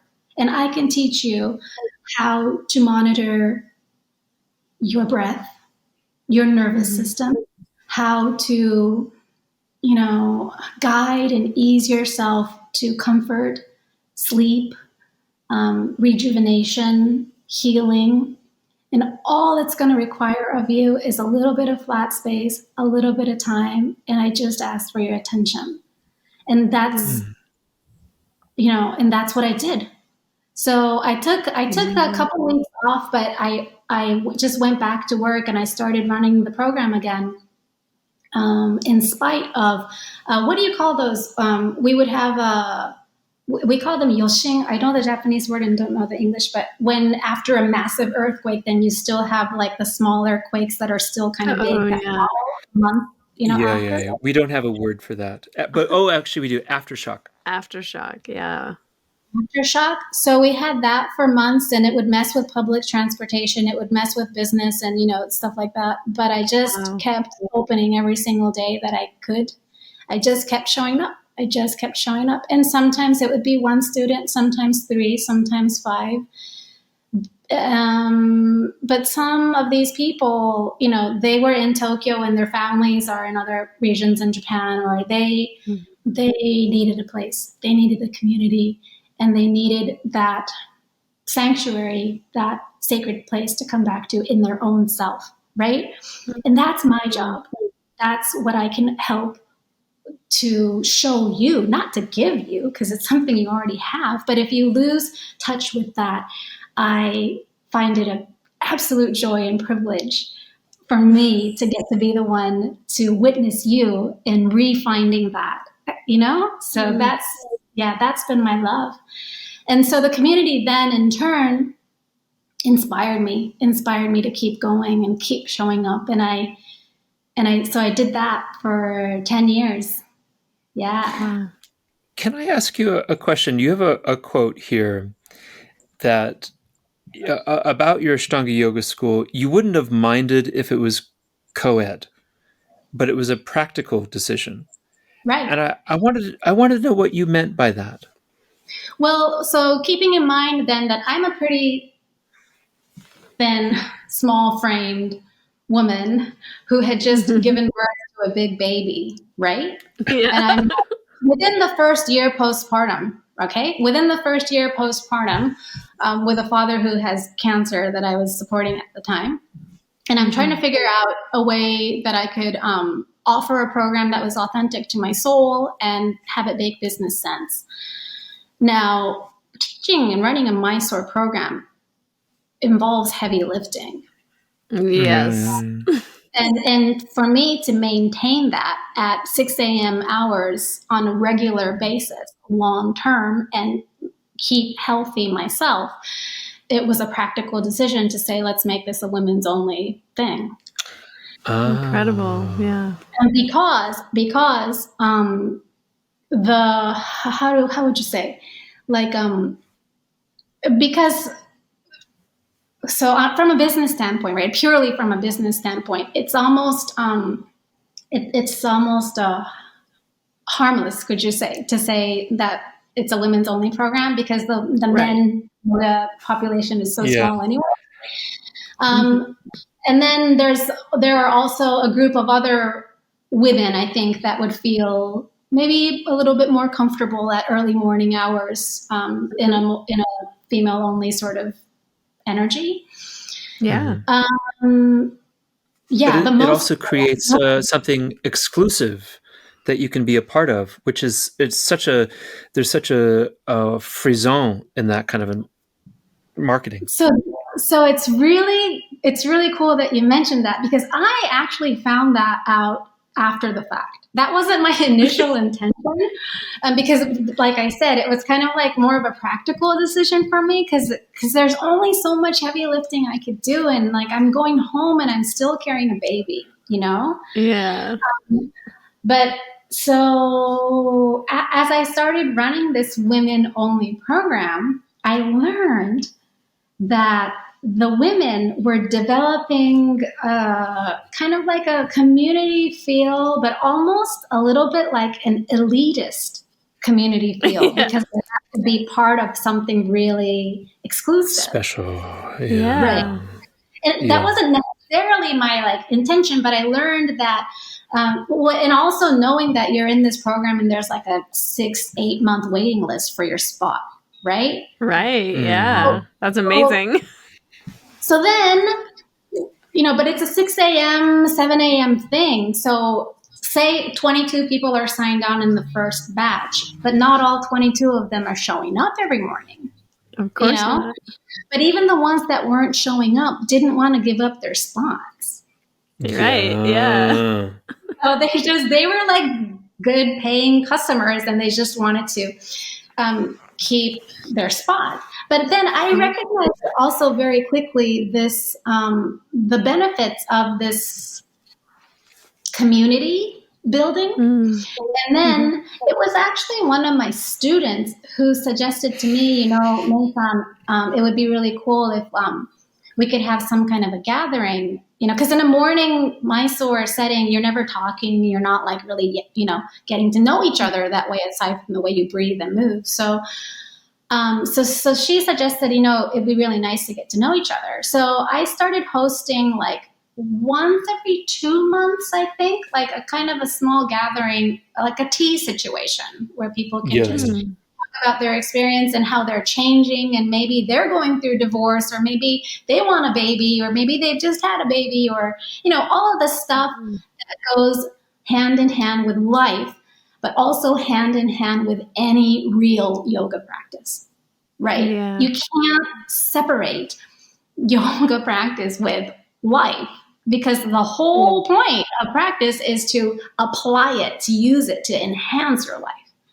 So, and as you can imagine, like a lot of these women, and especially in a more suppressed cultural context, they found tremendous solace in a community where they can be themselves and not be judged, or, find each other very inspiring because they are going to be uplifting each other, like you're not going to be competing with each other and that kind of thing. So I saw that magic happen, and there's so much magic that just happens when you show up, and it's not even like my planning. So then of course that inspires me to build the community. So then, but I did eventually, and not very long after, I did switch it to co-ed, because once I found the Omotesando studio space that I kept for 10 years, once I moved my program there, then I also welcomed a team of other instructors aside from myself to run the whole business, the whole studio. And then when I maintained this morning women's only Mysore group, I quickly saw that it was segregating the community from like the quote unquote elitist group to everyone else, which I didn't want to do. So I how'd you say? I opened it up. Integrated. I integrated women and also evolved the whole thing. But I also terminated like this more exclusive membership. And even then, I remember even my dad was against my decision at the time, because I would, quote unquote, lose the regular financial income, the revenue of the membership status, right? And I would open it to like regular tickets, and then it would expose me for the next 6 months to irregular income, like unstable income. However, I knew that after 6 months it would be better in the long haul, because the community would grow. So I said, no, thanks, Daddy, I'm not taking your advice, and I did my shit anyway. As all good daughters should. Interesting. Yeah. Hearing myself say that, and I was like, oh, that's the quarter American in me. That's not the 3/4. Yeah. That's right. That's right. That's the quarter American. It's funny. it is advice that Hamish gave me when I was in Brighton. I was teaching a shala, and I called him up and I said, I've only got 5 or 6 people here. I'm dying here. And he said, well, create a waiting list for people to get in. I was like, what? Yeah. That's the opposite. That's the opposite of what I don't need a wait. I need people. No. As soon as you create a waiting list, you won't be able to kick them out. They'll come in droves if you create a waiting list. And I saw a friend of mine in Austin do that. She had a waiting list for her shala, and the place was packed because people wanted to be in there so bad. Right. Yeah. And I know that people enter into yoga for different reasons, and also into yoga teaching and yoga studio running for all different reasons. So, there's that to be said. But for me, if I were to go way back to the beginning, I never really was interested in becoming a teacher. I wasn't. Mm-hmm. It wasn't my idea. Mm-hmm. It was first Ken's idea, my first teacher, right? Ken Harakuma. Mm-hmm. Why? Because, I had already been practicing for a couple of years, and he saw that this yoga boom phase was like hitting in society, and there would be a shortage of teachers, and he just thought that I would make a good teacher. So, and he was expanding his business and, teaching programs out of different studios too. So he came up to me and he said, Mae-chan, would you like to teach? Chan is like this familiarity suffix. Yeah. Different from Mae-san. Different, that's more formal. Yeah. So Ken-san goes, Mae-chan, would you like to teach? And I said to him, I'll think about it. I took it home and thought about it, because I wouldn't say yes, but I wouldn't say no. I said, I'll think about it. Mm-hmm. Because I honestly wasn't interested in teaching other people yoga. I was honestly, pretty much for the first 10 years easily, I was purely only interested in furthering my own yoga. That's how just started, right? But when he offered, and then he offered me pretty quickly too, only like a couple of years into my practice. So when he offered me, it was like, I fully confess, it was like more of a selfish decision, because I knew that if I started teaching, I would push myself to learn more accurately, like all of the vinyasas, all of the posturings. Yeah, that happens. All of that stuff. So then I said, the teacher learns more than the student, 100%. So I think he initially offered me to teach as often as like 3 or maybe even 4 times a week, because all of the different studios were opening in Tokyo. But I said to him, I'll take one. I'll take one slot. And I'll only do it on a weekday. Like, I didn't want to do like massive classes. But that's how I started. And I have formerly known myself to be like rather a type A perfectionist type. So once I committed myself to teaching, I was in the bath every night with my earphones on, going ekam, inhale, due, exhale, like just the whole freaking primary series. And then I would go and do it backwards, because I was so whole thing. Yeah. And then like even the Sanskrit names and pronunciations, and like it's like a pet peeve for me when they don't say the long ah correctly and stuff. Yeah. Like, Anna, like it's like right? Yeah. I used to, and this is how perfectionist I was, like every time I would start my practice, I used to take out all of my earrings and my necklaces and like anything, because I just needed to be like, I needed to not have things hanging off of my body, like to focus on my practice. And I used to, so I remember when I first started teaching, because I was so strict with myself, I used to recommend to my students that maybe you should consider taking your earrings off, before you go into Like, that was the start I took, like way back when. So forgive me, old students who have survived my culture. I don't know. To me, it was, in the 90s, it was just standard. You take your jewelry and watches off in the yoga class, and then like somehow over the last 20 years, it would just be like, no, just wear everything you want. Wear your Apple smart computer on your wrist. and let it, measure your biorhythms and give you the news while you're reading, while you're, While you're read the breathing. newspaper while you're doing your summer scar. It's like, oh, come on. What?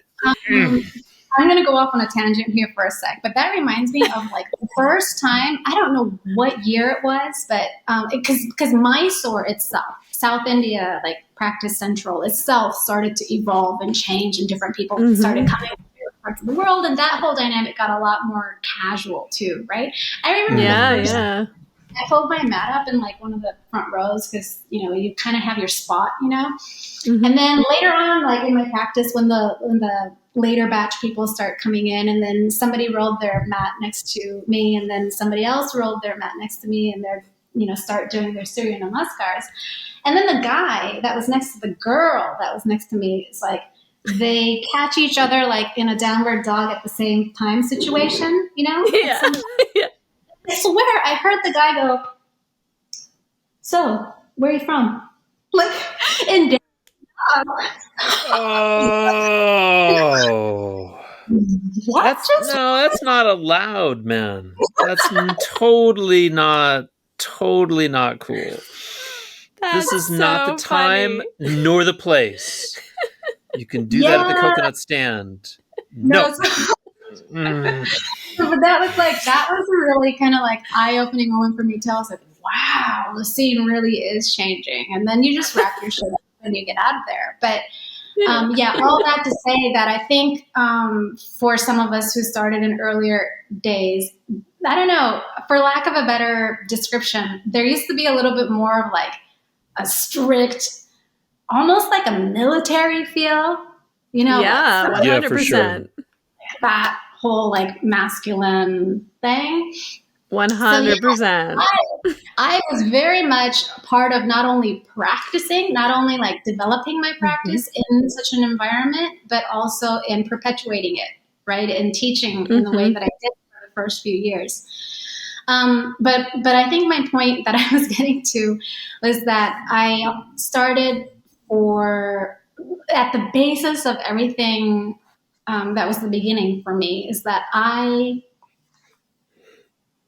fell in love with yoga and I wanted to know everything about it, right? Like, just like I was saying about Sri Anandamayi Ma, when you fall in love, you want to know, do, feel, breathe. You want to do everything, every hour, in every way that you possibly can with it or about it. You can't get it off of your mind. And that's how I started yoga. And that's how it thoroughly changed, not just my life, but probably first and foremost, the landscape of my mind, the way that I see and perceive the world. Because I remember so clearly that I used to see and perceive the world as a dark, cold place. And I learned that that was the lens through which I was looking at the world. And I learned to change that about my mind and about my lens and about my perception. And that's a miracle. Right? This is not what they say. I'm not so familiar at all, but that's what they say about the Course in Miracles, right? A miracle is a shift in perception. When you change, when you really allow, when you're willing to change your mind, change yourself in that way, then really that kind of magic happens. And so and that's what happened to me. And eventually, of course, because it was so wondrous for me, then I wanted to share my experience with others, just in a very organic and natural way. But I didn't need to necessarily be a teacher to do that. I was already doing that through the magazine, through the columns, and I honestly, like, when I teach, I think I do it more as a friend than as this hierarchical, like, teacher disciple structure that we very much find a lot in Asia. But mind you, even though I teach in a very, colloquial, sort of friendly, non-hierarchical manner, the general public still refer to me as sensei, like teacher. So there's that dynamic that I've always been very keenly aware of too, because I don't want to play into that. I don't want to be put on a pedestal. I want to be able to like fucking curse and get away with it. You know what I mean? That whole situation. So there's that. For me, it would be like chopping off my arm if I wasn't allowed to do that. That was like an understatement, your arm. But it's so beautiful to have that awareness, I think, and then also to be able to be natural in the situation or in the scenario where you are the teacher.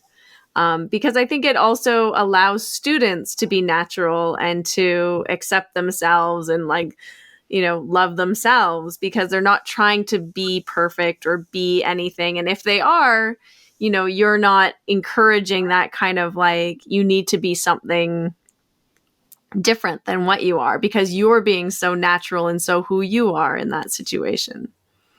Yeah, so I think we can all kind of have our own sort of pulse on the situation here when we touch upon like discussions about the patriarchy and like how that plays into yoga and discipleship and teacher-student dynamic, and you know, just historically and culturally that kind of like a current and undercurrent of that.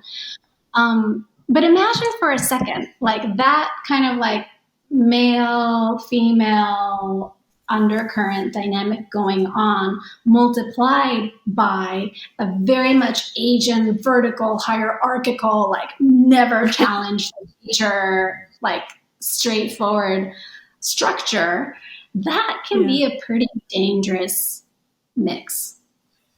You know, from every angle, teacher to student, student to teacher, studio involved, like whatever, that whole thing. And I have seen it. I have witnessed it. And it's disgusting, you know? And I think, let's not be afraid to say it. A lot of times there's sex involved, there's affairs involved, there's betrayal involved. You know, there's an abuse of power. There's exactly that, an abuse of power, but also there's an abuse of power, generally speaking, like on the male end, right? If you know, in that dynamic. But let's be fair to say that the power is being that the female sort of dynamic of that is being completely ignorant of the power that belongs to you, the authorship of your choice and decision that you are not respecting. Not only are you not respecting, but you are not noticing because you have so easily given it up to a source side of yourself. And we, you know, we're speaking about that in terms of like yoga and the community and the vertical structure and stuff like that. But that just can happen anywhere. You know? It happens all over. It happens all over. And so, and I, you know, and that's not to separate myself from any of this dynamic either, but at least I think I had a little bit of that quarter Americanness in me where I could at least speak up and be like, wait, is that shit happening for real? Like, I think that's gross. Like I would actually, you know, I mean, I could go up to a person and be like, hey, you know, like, it's just because if something doesn't settle, it doesn't settle. You know? So not making anything fancy or not trying to diminish something that's, you know, is what it is, but it's just, I think it's just part of the culture and the era that we're in, and we're all trying to navigate through it. So that's kind of the mix that I found myself in. And so many times in my life and in my past, I have been completely confused and lost in that mix too. Being like, you know, female, but having my strong masculine energy, but trying to remember my softness and like, and then also being like a teacher and having that authority, but wait, I don't want to be like that kind of a teacher or you know, like, and just being a mom or just being a person. And I think we're all navigating that. So it's a lot to navigate for sure. Find your place and like try to like, you know, not be too soft and not be too hard and not be too strict and not be too lenient. And, it shows up all the time. And even like, people would say like, how do you, be disciplined, but like not obsessive, right? Or how do you know when you're being lazy versus needing a day off, right? So you're always kind of navigating those extremes, I think. And, I think you hit it right on the head when you said it requires like deep listening and like putting your source of power back in yourself in like what's really going on here. What ripped that away from you in the first place, right? Yeah. What did you let rip away from you? But go ahead. Sorry. Yeah. Oh, no, forgive me. I didn't mean to interrupt. That it reminded me so much of the through line through our whole conversation has been this dynamic between the horizontal path and the vertical path, the obsessive path of the renunciate versus the horizontal languid path of the family person, the householder, the person in the environment, in the world. I think Richard Freeman would sometimes talk about this, like there's this kind of the difference between the 0 and the 1, and somehow not being 0 and not being 1, which seems impossible, and like somehow trying to find your place there. Yeah. Why are you smiling like that, Harmony? It reminds me of this quote that always reminds me of you, because I think you introduced me to this quote by Nazaraga Dat, I think. That says, with Life Moves. I love that one. I know. Right? When I am love. Maybe you haven't memorized. Yeah. He says, it's Sri Nisargadatta Maharaj, and he says, when I see I am nothing, that is wisdom. When I see I am everything, that is love. And between these two, my life moves. That's what he says. Yes. It always reminds me of you, and it reminds me of this infinity between the 0 and the 1, right? Mm-hmm. Yes, and that you flow with it. You don't decide, you flow, and that reminds me, like another kind of common thread with Sri Anandamayi Ma is that one of my favorite stories about Sri Nisargadatta Maharaj, if I remember correctly, I hope I remember this correctly, is that he used to own or run like a little electronics shop. Do you guys know this? Mm-hmm. I don't know the story, I don't think. Well, I think if I remember this correctly, I think Sri Nisargadatta Maharaj used to just be like this papa who worked at this little electronics shop selling light bulbs and whatnot. Just an ordinary layman who realized himself. And that's the thing. Like, I think I really love that about Nisargadatta Maharaj and also about Sri Anandamayi Ma, is that they somehow, maintain their ordinariness right next to their sublime, sacred nature. And I think that's what I find so inspiring. Yeah. Yeah, me too. I want to add, though, in the context, sorry, I keep interrupting. No, please. No, that because I realized, I don't know, it took me years, you guys. It took me years. But I need to admit that for a long time, because I got so into Ashtanga Yoga and I let it transform my life so thoroughly, and I believed in it so much that I believed Ashtanga Yoga to be the most thorough and complete package of health and fitness, of like mind, body, like spirit, that kind of like totality. I believe Ashtanga Yoga to be like the most complete package. And I never pushed it upon anybody, or I never, I never claimed it for anybody else. But I'm pretty sure that in my own heart, I carried a little bit of a sense of superiority about it. Yeah. Yeah. And when I came to a place of admittance about that within my own heart, I needed to, in my own way, say, I'm sorry. I needed to say, I'm sorry for that sense of arrogance. Goodness.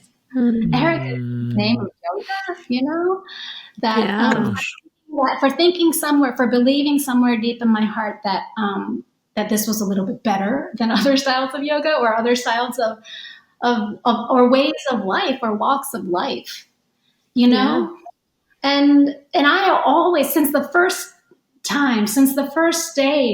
week that I started yoga, I always thought that I would be doing this for life.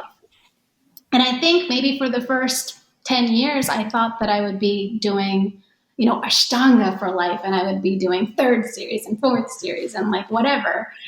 Yeah.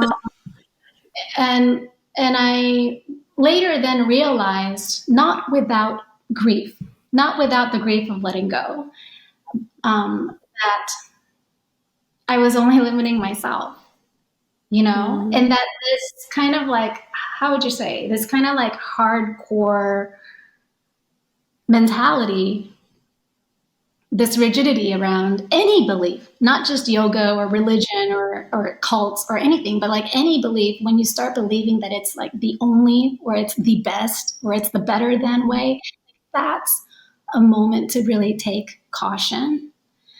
And that's something that's really opened me, paradoxically, to what yoga truly is, like beyond the limitations and beyond the facets of what we think it to be, That's so important. And it's so, I mean, I don't know if you can teach people how to get there. Do you know what I mean? It's sort of like, I feel like a journey that your own learning and experience has to kind of open you up to. Yeah. Because when you're so attached and like in that space of like, this is the best way, this is the most powerful, or this is the practice I'm going to do for life, and it's, it's my tribe. Yeah. You're so identified with it, right? Against those other tribes. Then you can't even imagine like opening yourself into a space where it's not that like number one identifying factor of yourself in a way, right? Right. Yeah. Because you've already judged it. Yeah. But then, like you say, there's a lot of grief of letting go that has to happen. Right. Because it is a part of your identity. You've taken it on so thoroughly as like who you are, what you're about, that it's like an unlayering, a shedding, and then it's like, who am I without this? Yes. And until you reach this. And then when you reach that point, only then I think can you kind of then practice and not necessarily be identified with it. When you kind of are able to go beyond it or experience yourself as separate or apart from it, or as something that isn't identified with it in a way. Right. And not need it to define who you are. Yeah. These 5 koshas, where they say these 5 heaps of rubbish. The bodies. Yeah, it's powerful. I so completely love, and I'm so grateful that I get to have this conversation with you guys after like 18 years? Yeah. I know. 18 years. It's amazing. Well, I had meant to ask you all of these extremely personal questions about all these tragedies and exquisite stories, and unfortunately, I think we've run out of time for these. But we should ask her just about her books before we go. Does she have books? Yeah. Does she have books? Fantastic. Let's talk about the books, these books that you have out, and we'll just sort of gloss. We'll just pass over these other horrible things. You can read about part 2 in your book that's coming out, can't you? All of the personal. Well, part 2 of the podcast. You have to read about it. Buy the book. too without Russell like squeezing in his crass jokes. Yeah. I have a number of them. We'll do part two. We'll do part two when your book is released in English. Yeah. So the book project is something that I have been warmly gestating for actually a couple of years now. But I am a published author here in Japan. I have 2 books out. The first was a compilation of like a number of blogs, and then the second was a more kind of a handbook of Ashtanga yoga basics and a lifestyle sort of thing. And then the third one that I wrote recently, I wrote for the first time the entire thing in English. And it's my experience. It's kind of like a memoir / inspirational essay collection, because I like to share my experiences and also sort of have them be teaching / learning lessons of my recent life. It includes the loss of my husband, because my second husband, who I married in my mid-30s, we spent a beautiful few years together. And then one bright, sunshiny spring morning in 2018, he suddenly was killed in a traffic accident, which obviously has been a very deeply shocking experience, not just for me and my kids, but also for my family, his family, and for everyone that knew him. And so these are some of the life experiences, but what the storytelling does is it weaves in my evolution of perspective. Because, when we were speaking earlier, I was talking about my mom, and when my mom first got sick, 20 some years ago, I couldn't stop asking why, and that made me so sick. And when my husband suddenly passed, there's no nice way to say something like that. There's no, sugarcoating it. But I can tell you, I didn't ask why. I never asked why now, why me, why this, why so young, why him, why us. I never asked that about his death. And that has been a saving grace, because I came, I don't know, it's really hard for me to describe in words, but even in spite of all of the grief and all of the shock, and I was so disoriented for a long time, and I probably have like blocks of memory loss from that whole period, but I was always willing to come to a place of acceptance about it, because I loved him so much. And because he loved me so thoroughly, I can tell you that I have been loved to the marrow of my bones. And that just doesn't change when someone dies. And so I found myself in this weird, very mysterious place where I was like hugely grief-stricken. And I was feeling extremely grateful that I ever met and shared my life with him. Wow. Wow. And so I wrote my book, this memoir about my collection of experiences through the evolution of that perspective and my healing, right? So instead of making it like a whole teaching thing, I wanted to invite the reader to, kind of like take the journey with me. Because as long as you're alive, I think that the reality of death is something that we all live with, Yeah. 100%. So I have no idea how this is going to unfold and take off. And there's some things kind of cooking in the background, but I'll be sure to let you guys know when it starts to take off. Is it's being in the process of being written now, or is it published and out? So the entire manuscript is complete. I am in the agent courting process, and Okay. I am. Well, the publishing industry in the United States works completely differently than the way it does here. Like here, I wouldn't, it wouldn't be so difficult for me to be published. Pretty quickly, I think. But in the States, I don't have like a following. I don't have an English following, and so so I'm like querying with agents, and then once I can decide upon an agent, then they will hook me up with the publisher, like that whole sort of dynamic. But I'm also treating this with utmost care. I don't just want to like put it out, I want to see how big I can take this thing. So that's another thing I can say about loss. When you have gone through a loss so big, you feel like you don't have anything else to lose. You are afraid to dream big. I love it. That's given me a whole new level of permission to really walk into my own life, Yeah. Fantastic.